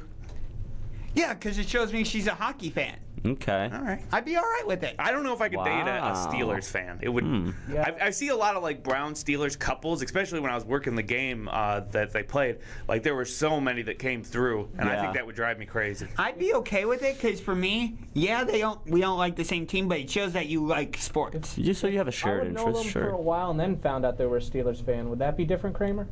I mean, it would be different for sure. It might not even be like a deal breaker necessarily, but I think I'd be like, I don't know, I would have to completely ignore them on Sundays. It's an interesting dynamic, No, yeah. I think you would just have to embrace it and just be like, go Browns. And Even that specifically would be hard for me to embrace though because of how that rivalry you is just troll gone. each other at that point. Yeah, like my each other. like it's no secret. I'm an AA. Like my AA sponsor is a Pittsburgh Steeler fan, and as close as I am to that dude, like we're like brothers. We don't talk on Sundays. We just don't. We know that he's a Steeler fan. I'm a Browns fan. We know it's best that we don't. Especially we from don't, where, you know, from we our just don't have the perspective, discussion. you know, like we're the little brothers in this thing. Like, especially from our. The occasional win we get, it's great, Yeah. but how rare is that, you know? And- Right. Yeah. It's like the Super Bowl if we beat the Steelers. Right. It really is. That's the game of the season every year. It really is. And Yeah. with that, we got to head to a commercial break. We come back. Guess what? More football discussions. This is Nnamdi Asamoah. I play football for the Philadelphia Eagles, but what I do off the field with United Way might be more important. I'm a volunteer tutor and mentor. Why? Because over 1 million kids a year drop out of school, and that's not okay. It takes 12 years to create a graduate, but it takes about the same time to create a dropout. And the difference between a child becoming one or the other could be me, or it could be you. Studies show that if we get to these kids earlier, their chances are better. And kids who read well by 3rd grade are more likely to graduate. So join me in United Way. Suit up and take the pledge. Become a volunteer reader, tutor, or mentor. Because when a child succeeds, we all succeed. Give, advocate, volunteer, live united. Take the pledge at unitedway.org. Brought to you by United Way, the Ad Council, and the National Football League. My dad came to live with us last month, and it's going pretty well. I feel like I never have time for myself. With him being around more, it really lets us catch up on things. His memory isn't what it used to be. We get up and we have coffee. He usually wakes up at 4:30. Then we go for a walk. He needs lots of my attention. I do need to keep an eye on his medications, though. That's important. Sometimes I feel like a pharmacist. I'd say John and the kids are adjusting pretty well. They honestly have no idea what I'm going through. It can be a little challenging, but so far so good. I could really use just a little help. For those dealing with the daily struggles of caring for a loved one, we hear you. That's why AARP created a community with experts and other caregivers for advice, tips, and support. Together, let's help each other better care for ourselves and the ones we love. Visit aarp.org/caregiving. A public service announcement brought to you by AARP and the Ad Council. As an 18-year-old, I let my mistakes kind of take over my life. I was 0.5 credits away from completing high school, and I didn't do it. 10 years later, at age 28, Jackie finished her high school diploma. When I found out that I was pregnant, I know that I had to do something for myself if I wanted to make her a better person and provide a better life for her. My family never stopped pushing for me to be better because they knew what I could become and who I could become as a person. My support team is amazing. The educational director, my sister, and even my 7-year-old daughter has just been more than the support that I could ask for. I've been given an opportunity, and I'm just thankful for it. No one gets a diploma alone. If you're thinking of finishing your high school diploma, you have help. Find free adult education classes near you at finishyourdiploma.org. That's finishyourdiploma.org. Brought to you by the Dollar General Literacy Foundation and the Ad Council. Churk has us all just wanting to rhyme, so turn up the dial, because it's sports talk time. So What's the Catch is back in 3, 2, now. Well then. I was hoping to get by here with mistake free, but mistake 3. Good job, Churk. Mistake free. But before we get into the main topic, main stuff for NFL football, Bryan, you gotta take a victory lap. Oh, here we go. Yeah, so my pick of the week was the Chargers against the Eagles, and they covered. So I am now officially 1 for 1 in our new segment. So yes, you are. Take a victory lap dance. 100%. 100%. Josh, are you giving it? No. More impressively, but the real one was you picking the upset of Purdue. Yeah, we'll get to that in college football. Sure. But now let's get to the actual NFL stuff. Are the Kansas City Chiefs done this season? Do we have this segment every week? Yeah. We have this segment every And I think James's answer is probably still going to be no. You know what I'm going to tell you right now? I'm going to tell you a different answer. I'm going to tell you yes, they're done. What? Right, so James' mind has changed over the past. The floor is yours. I want to hear this. I believe they are done, and here's why. It's been 2 weeks since you've been here, too, so a lot. Yeah, a lot has happened. That's a good point. Here's why I'll tell you they're done. They're obviously not clicking right now, okay? The way that their offense is structured, the way that it's going, it's not balanced enough. Mm-hmm. They don't need to have a balanced offense. They just need more balance. Yeah. And what you're seeing is the extreme side of leaning too much into some part of the analytical ideals, which is pass every play. Mm-hmm. It's just not sustainable. Right. Okay. You look from an offensive line standpoint, they redid their offensive line. Their offensive line's still not good, but if you have to go back into pass blocking every single play, you are going to be tired. Mm-hmm. There are times where you need to go forward. Going back, kicking back, trying to keep people from pushing you out of the way or over is not a great way to put your offense together, but that's what they're doing. Mm-hmm. You see them passing so much, you can't do it. And that's why you see the Chiefs look bad. That's why you look at Patrick Mahomes, he's not having the season anyone expected him to have. Yeah. And so maybe the Manning curse is catching up to him finally. I don't believe in that. But you look at the way the things are going for the Chiefs. Are they done this season? Absolutely. 5-4 Chiefs, 5-4 Browns, right? And our standing statistics are insane. Like, they look almost identical. 3-2 at home, both. 221 points for Chiefs so far, 224 points for Browns. Wow, close. 227 points against Chiefs, 196 points against Browns. So we're actually doing better in defense. Yeah. It's just crazy. Yeah. They are too reliant on the pass. You are 100% right. They don't have a run game. Yeah, and it's hard to, it's especially when, like, with time of possession and things like that. Like, if you don't have a run game and you can't hand the ball off, like, you can't run the clock. It's like it's just not a sustainable recipe for success. So yeah, I don't know. I don't know if I'm not ready to say they're done.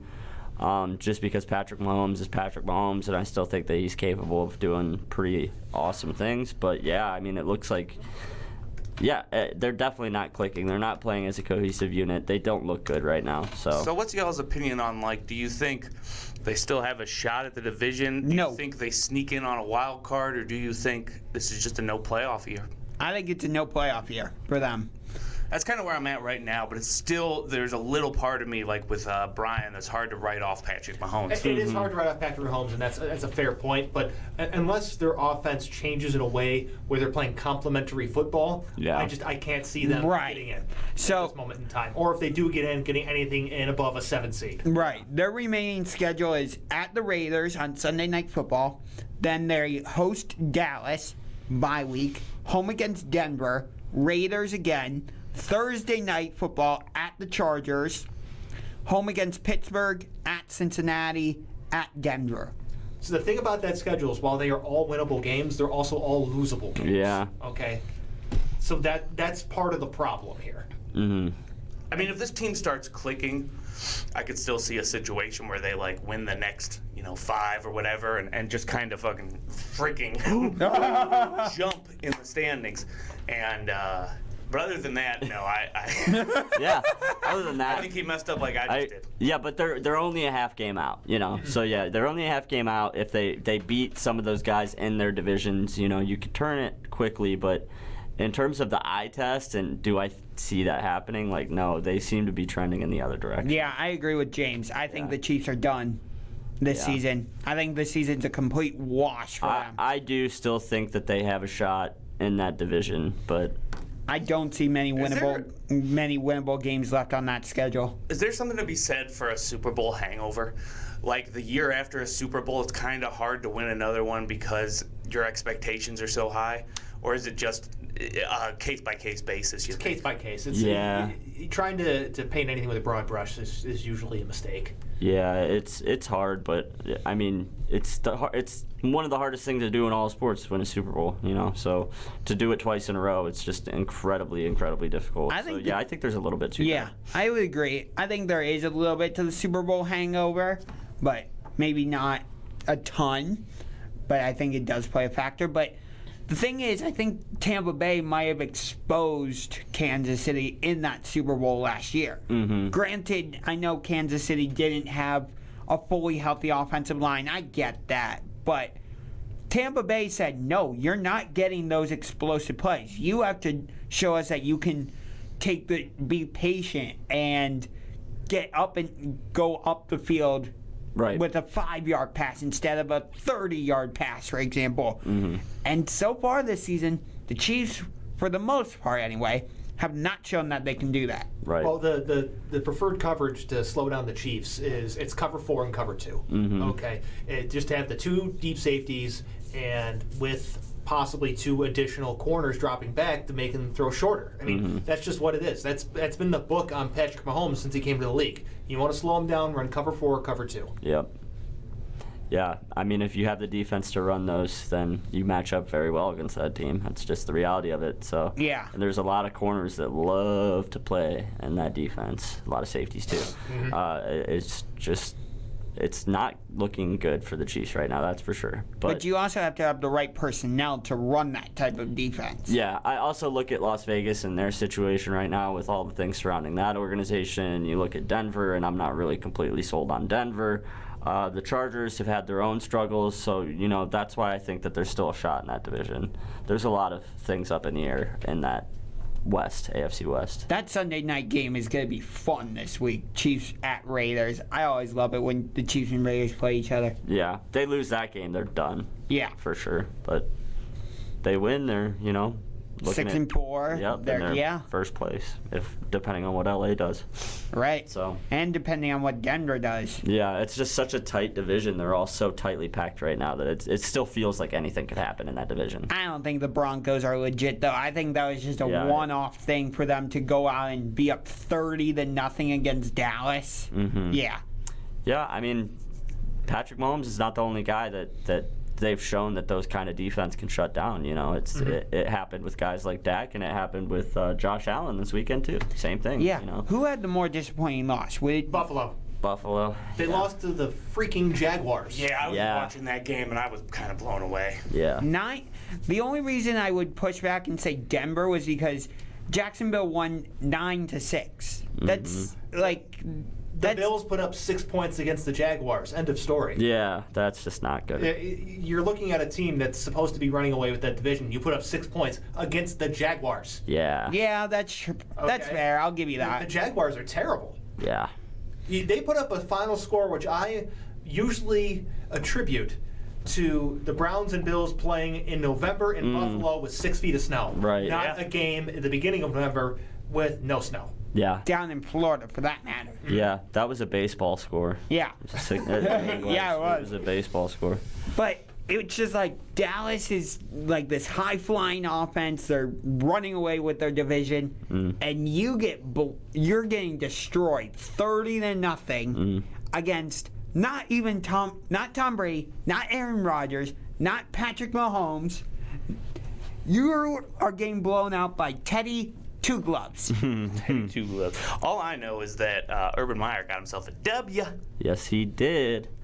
Good for him, but I don't know what that means. The Jaguars are still terrible. Yeah. They're still an awful, awful football team. Yeah, they're not good. No, they're not. With a coach that should not be there. No, he should not be there. Good point, Churk. He'll be gone at the end of the year.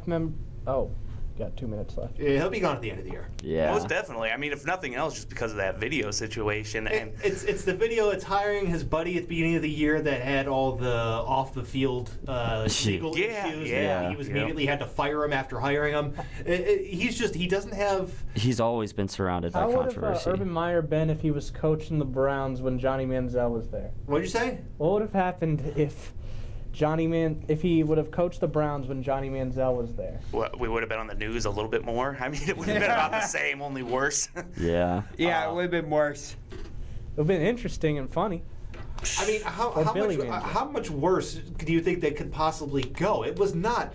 It was a complete disaster for both of them so been far. Entertaining though. With Urban though, I thought because he had a bad off-season, like preseason showing with some of those hires and some of the stupid decisions he made. Yeah. To where even trying to make Tim Tebow a thing. That was part of him, and even coming into this season, people were like, it's not looking good. And I think the only way he kept this job was like a, amazing good season, and it's just been one fail after another. I mean, looking at this job, it was never going to be one where they're going to have a good season this year. Okay, it was always going to be a crap season for that team, but it's just like, are you able to at least steer the franchise in a direction? Right. And the answer is no. Not even a good or bad direction, just a direction. Yeah. Well, when the news is often like more about the coach than it is the team, that's not good. It's never good. Right. I mean, we saw that with the Raiders, obviously, but looking at the Jaguars, you look at everything about their team. It's very outdated. Yeah. They are lost. They're running the Ohio State offense from 5 years ago, which, newsflash, doesn't work in the NFL. Right. No, it doesn't. Yeah. Throwing swing passes and tunnel screens is not the way to score points in 2021 in the NFL. Nope. But with that, we got to head to a break. We come back, we got college football, and Josh's favorite team in Ohio is still outside the top 4. Ooh. Oh. Building relationships during recovery from mental and substance use disorders can put the strength of family and community behind you. We're all connected, offering encouragement, support, and hope. Join the Voices for Recovery. Strengthen families and communities. For confidential information on mental and substance use disorders, including prevention and treatment referrals for you or someone you know, call 1-800-662-HEALTH. Brought to you by the U.S. Department of Health and Human Services. We all want our kids to grow up safe and healthy, so we show them how, and we tell them with honest conversations that let them know what we expect That's especially important when it comes to alcohol and other drugs. Kids need to know the dangers and how to avoid them. And when it comes to pain medications, opioids, they need to know that they should never be taken without a prescription and never shared with friends or family. It's dangerous and illegal. So talk with your kids, because when you talk, they hear you. A lot can happen in 6 seconds. A rodeo ride, a dramatic basketball win, and the world record holder can solve a Rubik's Cube. 6 seconds is how long it takes for an 18-wheeler traveling at a safe speed to come to a complete stop. And in those 6 seconds, that truck will travel the length of 2 football fields. So please, give them room. Never cut in front of a large truck for any reason. Our roads, our safety. Learn more at sharetheroadsafely.gov. Everywhere that we go, he makes people laugh and makes people smile, and I feel like I have that quality. He's the one who always takes me fishing. I watch golf with him. I watch him cook, because when I grow up, I want to be a cook too. We have the same faces like this. Dad is the one, when you fall, that picks you up. That unconditional sense of presence and reassurance is really what makes him my father.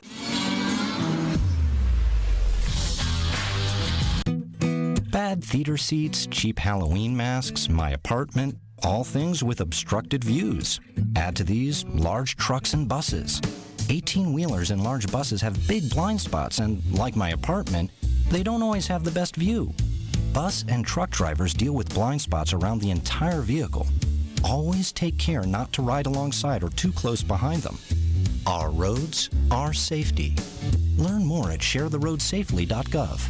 Hey yo, this is Kramer, the big man with the big mind, the big opinions, and the even bigger mouth. And you're tuning back in with So What's the Catch on All Sports Cleveland. All right, welcome back to So What's the Catch here on All Sports Cleveland. And I got to take a victory lap because last week I picked Purdue to upset Michigan State. And what happened? Purdue went out and destroyed Michigan State. So, victory lap for me. Yay! So, who gets to give you the victory lap dance? That's a good question. You get to pick. One of his prospects on J-Date? Yeah, that's true. We'll find one of the young ladies in your inbox. We'll work on that. Yeah. Make sure to message him, username Unger the Menorah. No! That would be a good name. Unger the Menorah? That's beautiful. I do like it. That's good. Anyway, let's move on. So what's up in college football? Talk to me. So what did you think of the rankings this week? About what you expected? They're about what I expected. I think a lot of people expected Michigan State to fall farther than what they did. Mm-hmm. But you look at everyone behind them, it's like, yeah, them still being 7th and still technically being in the mix for the Final Four, not surprising. Yeah, I didn't really dig into it, but I saw a headline earlier from Sports Illustrated that was saying like the FBS commission is losing, or but I said it wrong, is losing its integrity because of the way it's ranking Michigan State and Michigan. Yeah. So apparently a lot of people have issues Well, with that. yeah, because in the top 4, Oregon is ahead of Ohio State because of the head-to-head. Right. Okay. Whereas Michigan State beat Michigan, and then the following week, Michigan gets ranked ahead of Michigan State. So what happened to Michigan State, though? Well, I don't have a problem with that, and here's why. It's because of you said it. It's what happened since last week. Yeah. Michigan won. Michigan State lost. So Michigan State's going to drop. Michigan's going to go up. Mm-hmm. That's just the nature of it. Right. And you look at the only way for them to move up is to move ahead of Michigan State. I'm not saying I disagree with putting them ahead of Michigan State. I'm just saying that was the big gripe, that Michigan State was behind Michigan. That's all. That was a big gripe. It wasn't the big gripe, okay? Because we all know what the big gripe is. It's people still complaining about Cincinnati being 5th. Yeah. Which, I'm sorry, it's rightfully so. Yeah, and the Michigan State situation's going to sort itself out because Ohio State's going to blow the friggin' doors off of them. So this whole Michigan State conversation's irrelevant because at the end of the day, Michigan State's not going to be in the conversation. I agree. Speaking of Ohio State, James, I need you to make me feel better. I'm ready. What was that? Like, why was that game? It was kind of disappointing. It was. I'm not going to say I was happy with how it went. I'm not going to say I was encouraged by how it went. But at the end of the day, they still won. Okay, and that's all that matters. It is all that matters. I'm scared if that same team shows up against Michigan State. I wouldn't be concerned, honestly. The team that showed up could still beat Michigan State. You think so? Yeah. They could. Do you think that team that showed up can hold off a third upset by Purdue this week? Oh, we're going to this now? We're going to Purdue now? I'm not too worried about Purdue. But I mean, they did play okay last week. So here's what I'll say. If the game was at Purdue, I would be more concerned. Okay? But it's in Columbus. Yeah. Okay. Yeah, that too. They're in Columbus. If they were playing at Purdue and you got to take on the spoiler makers there, that's when you got to be concerned. And I guess that's part of what you can say about last week is Nebraska is definitely a place that has a rocking stadium. They weren't at home, so hopefully this week we see like a great performance, and then I can kind of see a swing there. As far as Nebraska is concerned, I think they're better than what their record shows. They're not a good team, but I think they're better than what the record is. What are your thoughts, Churk? God, we need some blind optimism God, right now. what are your thoughts? Cincinnati's going to the playoffs. That's blind optimism. There's no chance they make it. None. The only way Cincinnati could get in is They can't. Well, look at what they're ranked right now. Do you think there's any first-round picks in Cincinnati? Cincinnati's number 5. The only way I can see them getting in, and again, I don't see it, but the only logical path is for Alabama to lose in the SEC championship and be a 2-loss team. That's it. I still don't think that happens. They would still put Alabama in. I'd still think that. I think that'd be the first 2-loss team in. They would still put on number 4. Picks in Cincinnati. What'd you say? Any first-round picks in Cincinnati? They're 2 starting corners. Yeah. Those are the only 2 first-round. That's all I know off the top of my head right now. But their 2 starting corners are definitely going to be first-round picks when it's time for them to enter the draft. But the only way I could see Cincinnati having a chance is if Oregon loses again. Okay? But still, I think some other team like Oklahoma would jump up the rankings and leapfrog Cincinnati. The fact that they're number 5 right now, and who do they have left that they're playing? So there's no statement games left for them. No. They still have to play SMU, don't they? Yeah, I think so. I think SMU is the only ranked team they have to play the rest of the season. You look at a team like Ohio State, which still has to play Michigan State in Michigan, and whoever's going to be in the Big Ten championship game, if they make it to the Big Ten championship game. Those are going to be 3 ranked teams. Oh, this is the point for Ohio State where this is the season, really. Yeah. These last couple games. Yeah. And for Cincinnati, no, it's not like that at all. And if they're already ranked 5th, they're going to stay put. If they don't go down, they're going to stay put. A win over an unranked 2-7 USF team on Friday isn't going to do shit for them. Oh, I agree with you. They ended either 5 or 6. Yeah. Yeah, I pretty much jumped off that Cincinnati bandwagon. Yeah, they just haven't looked very... I like Luke Fickell. I like him as a person. I think it's cool to see. I've never heard anything about Cincinnati before, so it's cool to kind of see him get some spotlight. But I just know rationally and realistically they're not going to make it to the top 4. I think that's what made me come off the bandwagon is first seeing that initial playoff rankings with them being at 6, and then they had College Game Day, but they didn't really blow out Tulsa, so I'm like, okay. It's still cool. Yeah. It's exciting. I hope they have some success in the future, but I just think it would be a cool story if they're able to get in, that somebody outside of the Power 5 was able to get in. But that's the main reason I wanted it more than anything, but it just doesn't seem realistic at this point. I'm afraid I'm willing to admit that. It's never going to be realistic for a school like that because they don't play real teams. Right. I'm sorry. People want to say they won their games, put them in. Their only chance is if the playoff expands. Yeah. I don't think that's a good idea. I'm sorry. I really don't. It's going to happen because money. Yep. But I don't think it's a good idea to expand the playoff. Okay. Because you know what's going to happen? All the conversations we're having about Cincinnati and whoever inevitably ends up at 6, that's just going to get pushed down to the next 2 teams outside of the playoff. Yeah. They should expand it more because these 2 teams should be in when they're not. But at that point, we're talking about 2 and 3 lost teams. Okay? Right. And so you're just pushing it down the road. Is all you're doing by expanding it. Okay. I think 4 is the correct amount of teams. I disagree to an extent, but I'm not in favor of a 12-team playoff, but I would like to see there's a spot for every Power 5 conference winner and then at least one at-large. That way, if a team like Cincinnati goes undefeated, we could shut everybody up and let them play against the 1 seed and watch them get the doors blown off them, and we just don't have to have this conversation every year anymore. Well, let's look at this scenario right now. Let's say in your scenario there's 6 teams. Sure. And an at-large team, right? Mm-hmm.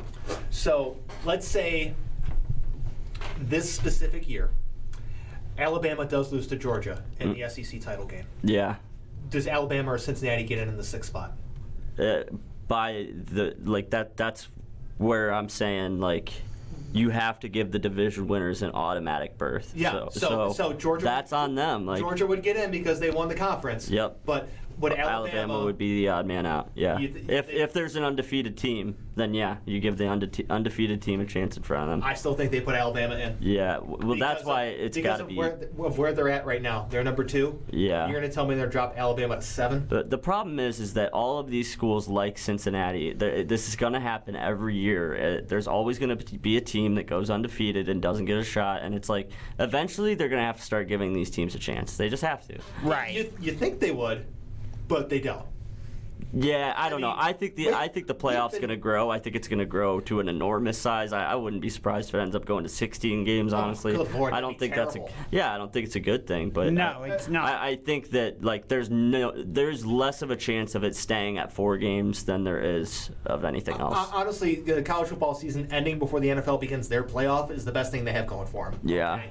Because it gives them the spotlight. Once the NFL playoffs start and you have college football going on at the same time, they're going to lose every time head to head. Yeah. Of course. Okay. Yeah. So they need to identify that. 1. 2. For a team like Cincinnati, you want to be considered a real football school, join a real conference. That's the only advice I can give you. Yeah. I mean, you look back 15 years ago, we were having this exact same conversation about Boise State. Yeah. Okay. Nobody took them serious then, and for good reason. Yeah. Okay. A couple years ago, it was UCF, and they have some fraudulent national title they're claiming, which is ridiculous. Yeah, that was not a real national title. But they're claiming it, and this is what happens. UCF, you want to be taken seriously, join a real conference. That's my advice. Instead of having 2 teams from the Big 12 join, you should have joined the SEC, UCF. Yeah. You want to be taken seriously, join a real conference. A lot of teams would love to join a real conference, though, and there's no market for them, and that's the only other thing. That sucks, but you know what? I'm sorry, you're in. I don't even know what conference Cincinnati's in. What are they in? American. Yeah, the American Conference. See, that's how relevant their conference is. I don't know what it is. Right. Yeah. What's UCF in? I think the same conference. Not doing them any favors. Yeah. You know what I mean? So just because one of these teams has an undefeated run every couple years doesn't mean that they're legitimate. I mean, no. I mean, there's a real. Let's pretend. We only have a minute left before we got to break here. Let's pretend Cincinnati gets in at 4 against Georgia. Let's pretend. They don't score a point against Georgia. Georgia and Cincinnati went right down to the wire last year against. That was last year, though. Yeah, these are 2 totally different teams. In a game that didn't matter. Yeah. This is a game that matters. This defense that Georgia has this year is just at another level. Georgia would win 50-0. Yeah. And I think that would be even worse for the other teams trying to get in conversation. Yeah, but I'm sorry, but teams get blown out. Ohio State got blown out by Clemson. Ohio State got blown out by Alabama. That argument it only works to an extent, because it does. Yeah. But the difference is that at least Ohio State is in that elite group of schools. Right. They're in those elite conferences. Cincinnati's not. Right. I can say one thing this year is that it's definitely an interesting season for college football. Yeah, I can say that as well. That the fact that Cincinnati is even in the conversation at all is awesome. It's great for them. Yeah. Yeah, I love it. But with that, we got to head to a break. When we come back, we got our final segment. We're going to touch up on hockey. And Kramer, you got a quiz? I can find one. Kramer quiz time. Find a quiz. Stick around. Also, some stuff going on with one owner too. Owner in what? In hockey? I'll get back to that. Nice tease. Nice tease. I think I know what he's talking about, actually. Coats for Kids Cleveland has raised over $3.2 million and distributed over 500,000 coats in Northeast Ohio since opening in 1981. Our goal for 2013 is to obtain 25,000 new or gently used coats and raise $125,000 to purchase more coats. We need your help. Your gift of $100 will provide 6 new coats to children in need. Check out our website at coatsforkidscleveland.org for a list of collection locations or to make a donation. Coats for Kids Cleveland, helping to make every child feel warm this winter season. Are you tired of renting, but the idea of owning a home seems unattainable? The Ohio Housing Finance Agency is here to help you realize the dream of home ownership with its 30-year fixed-rate mortgage loans, low interest rates, down payment assistance, and homebuyer education designed to prepare you for your journey to home ownership. Visit ohiohome.org or call 888-362-6432 to learn more. That's 888-362-6432. This message is brought to you by the Ohio Housing Finance Agency and aired by the Ohio Association of Broadcasters and this station. Hi, everyone. Al Roker here. As a guy with his own catchphrase, I appreciate that after 75 years, Smokey's only said, "Only you can prevent wildfires." But I'm filling in because there's a lot more to report. Like when it's dry or windy. Be careful burning yard waste, because wildfires can even start in your neck of the woods. Go to SmokeyBear.com to learn more about wildfire prevention. Brought to you by the U.S. Forest Service, your state forester, and the Ad Council. Hey, y'all, Jeff Foxworthy here. Now, if you've ever found yourself repeating the same thing over and over for 75 years, you might be Smokey Bear. Only you can prevent wildfires. That's why I'm filling in for Smokey to switch things up, because there's a lot more to say. And I should know because my grandfather was a firefighter. And one of the things he taught me is that the people that love the outdoors the most are often the ones accidentally starting wildfires, which means always BYOB. No, bring your own bucket to the campfire. And be extra careful with things like burning yard trimmings. Don't just walk away, or chances are you might be starting a wildfire. So for the love of the outdoors, go to SmokeyBear.com to learn more about wildfire prevention. Brought to you by the U.S. Forest Service, your state forester, and the Ad Council. So what's the catch on All Sports Cleveland? Trying to stump James for over 6 months and failing. But hope springs eternal. It's Kramer quiz time. All right. It's final segment time here, so what's the catch? You're going to start off with hockey, but as per usual, remember, 3 minutes or less. 3 minutes or less and go. Right now, the Monsters are in 4th place in the North Division. They are 4-2-1-3 with 12 points. That is your Monsters update. Ooh, okay. 10 seconds, nice. I'll give you a quick Penguins update. They lost to the Blackhawks last night, and the Blackhawks stink. So, yeah, I'm not really happy with the Penguins right now. They're last place in the Met, so let's move on.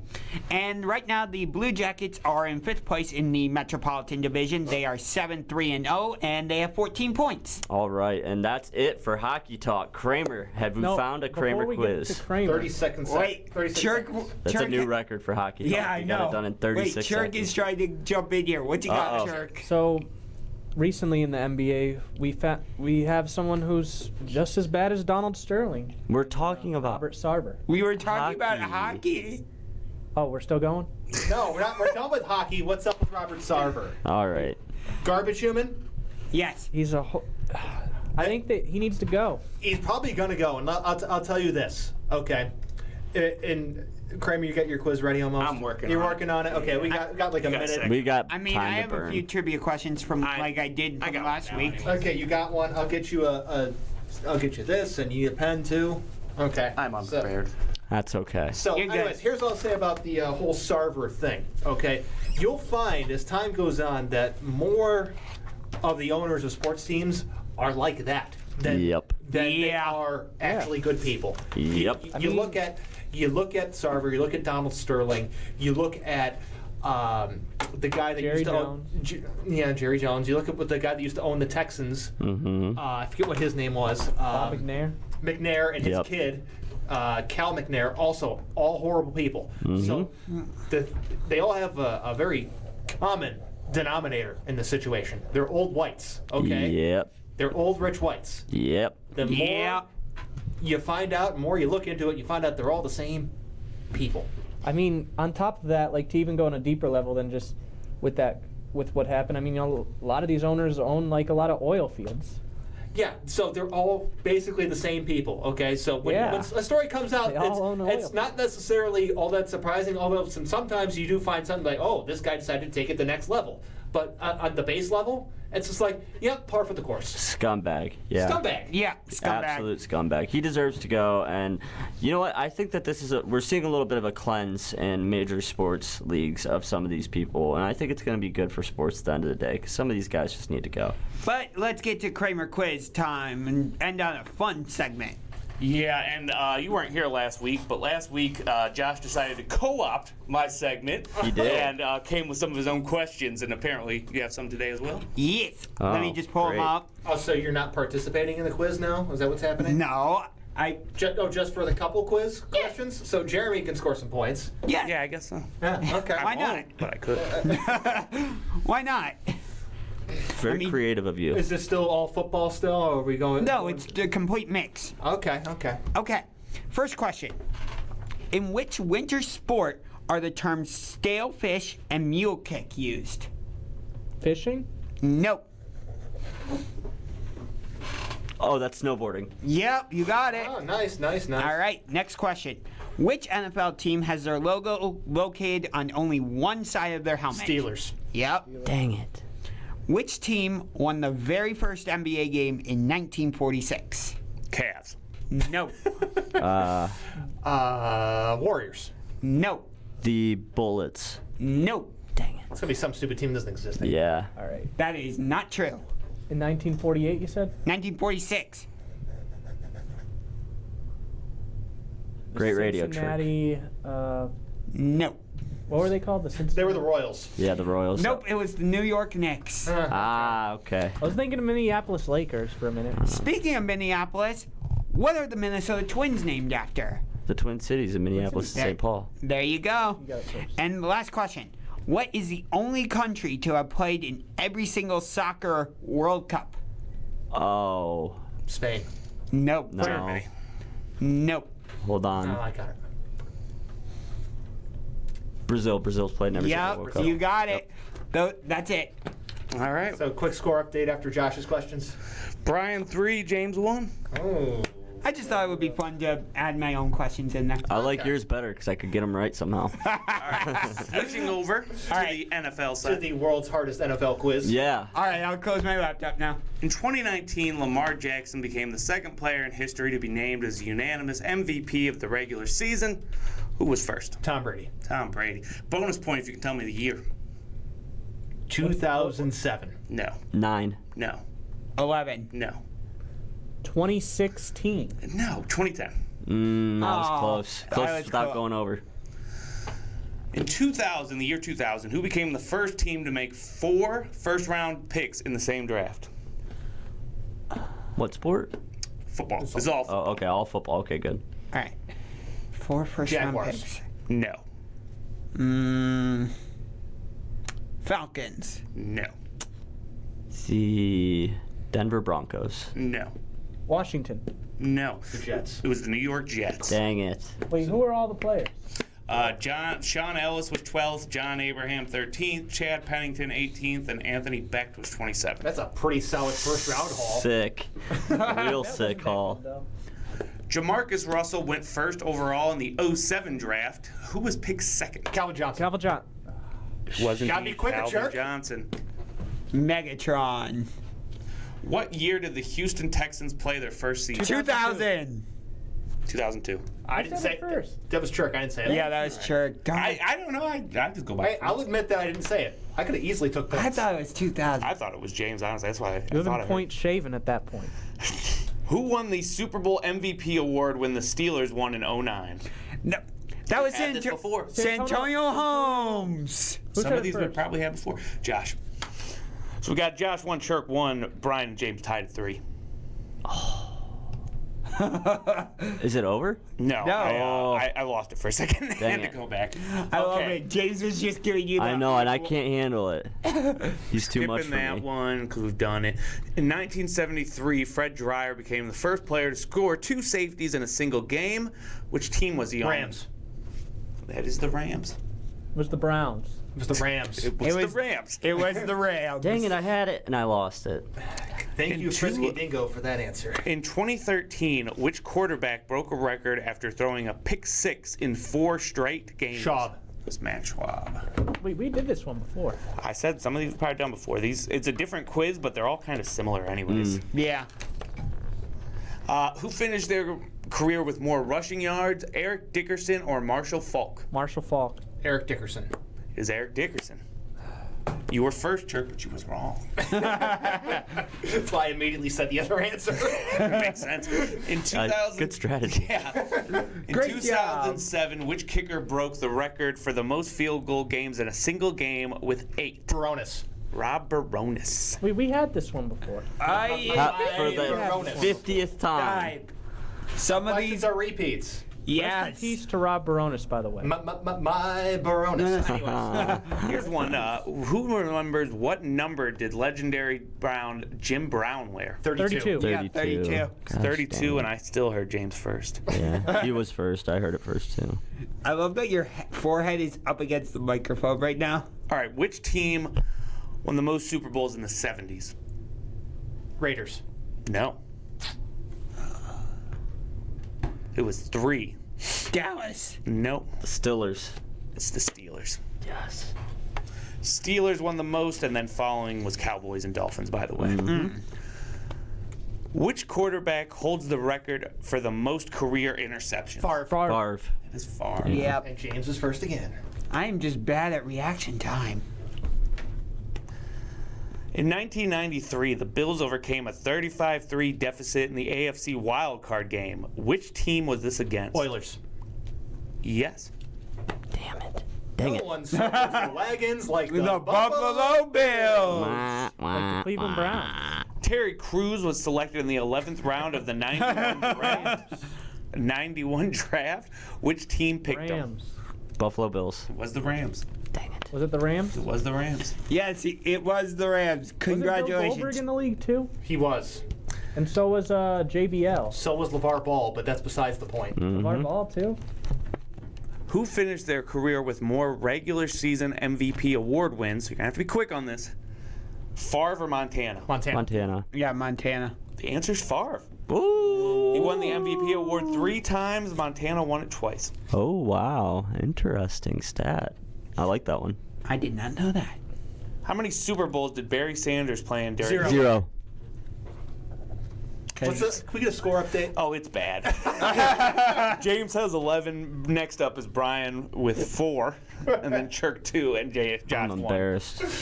I'm embarrassed. I came out firing today. You did. He's got all the It's names. your bye week. You had a bye week. I had a You bye come in week. I got hot- to recharge. Gosh dang it. Bye weeks are important. They are. Here's a good one. Oh, no, it's not. We'll know this one off the top of our head. I'm trying to find one that's difficult. Good luck. Well, a lot of them are like Browns questions that might be difficult for other people, but... The New York Giants retired number 56 in honor of what player? Lawrence Taylor. Yeah, Lawrence Taylor. Dexter Coakley. No, it was Lawrence Taylor. Do you guys even know who that is? Next question. Yeah, next question. Drew Brees. What round was he selected? Second. Purdue. Yes. I like how you went through the other possible Yeah, answer. the other possible answer was where did he? What team won Super Bowl 10? It's The 1976. No. Kansas City Chiefs. No. 1986. Steelers. Yes. Dang it. Kansas City won Super Bowl 4. In case you were wondering. What year did the first Madden game come out? 94. 93. 2. Wrong and wrong. 1988. Yes. Ah. It was only available on the Microsoft Disk Operating System. Aw, see now, who would have known that? Yeah. Other than James. Did they have the ambulance where they ran over the players? Yeah, I remember that. It was fun. Yeah. I always used to try and get my guys to run over and dive into the ambulance and get ran over by it. All right, well, James has already won, but last but not least, Jake Long was selected first overall. University of Michigan. In the 08 draft, Dolphins. who was selected Dolphins. second overall? Jake, not Chris. DeBergishaw Ferguson. 2008 draft, who was selected second. No, this is first overall. No, Jake Long was selected Jake first Long overall. was selected first overall. Out of the University of Michigan. Who was selected second? Chris Long. Chris Long. Oh, that's right. Yeah. There we go.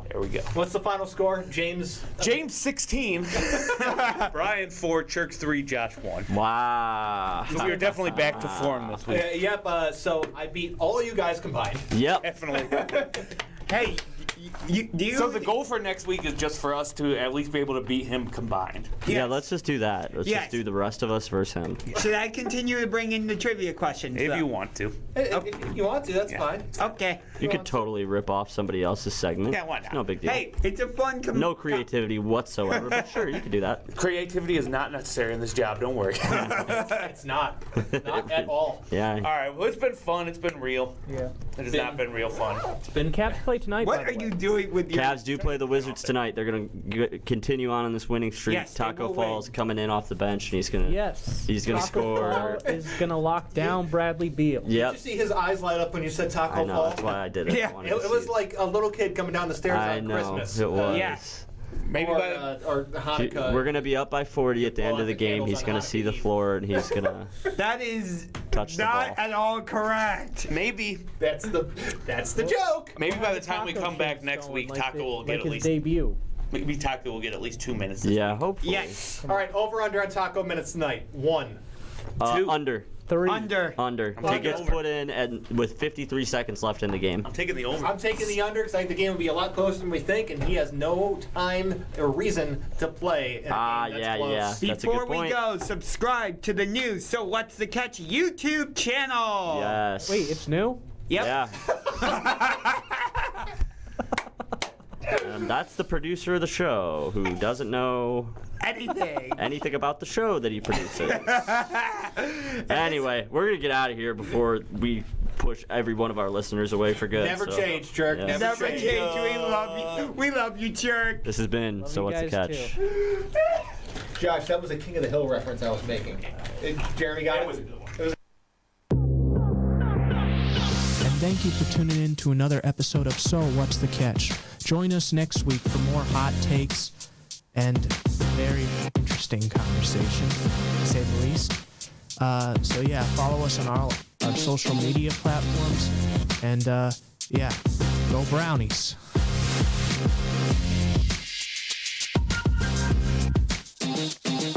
What's going on, sports fans? This is Jared Andrews from the I Told You Show. Tune in every Wednesday from 12:30 to 2:30 right here on allsportscleveland.com to listen to myself, Blaine Stoll, and Mark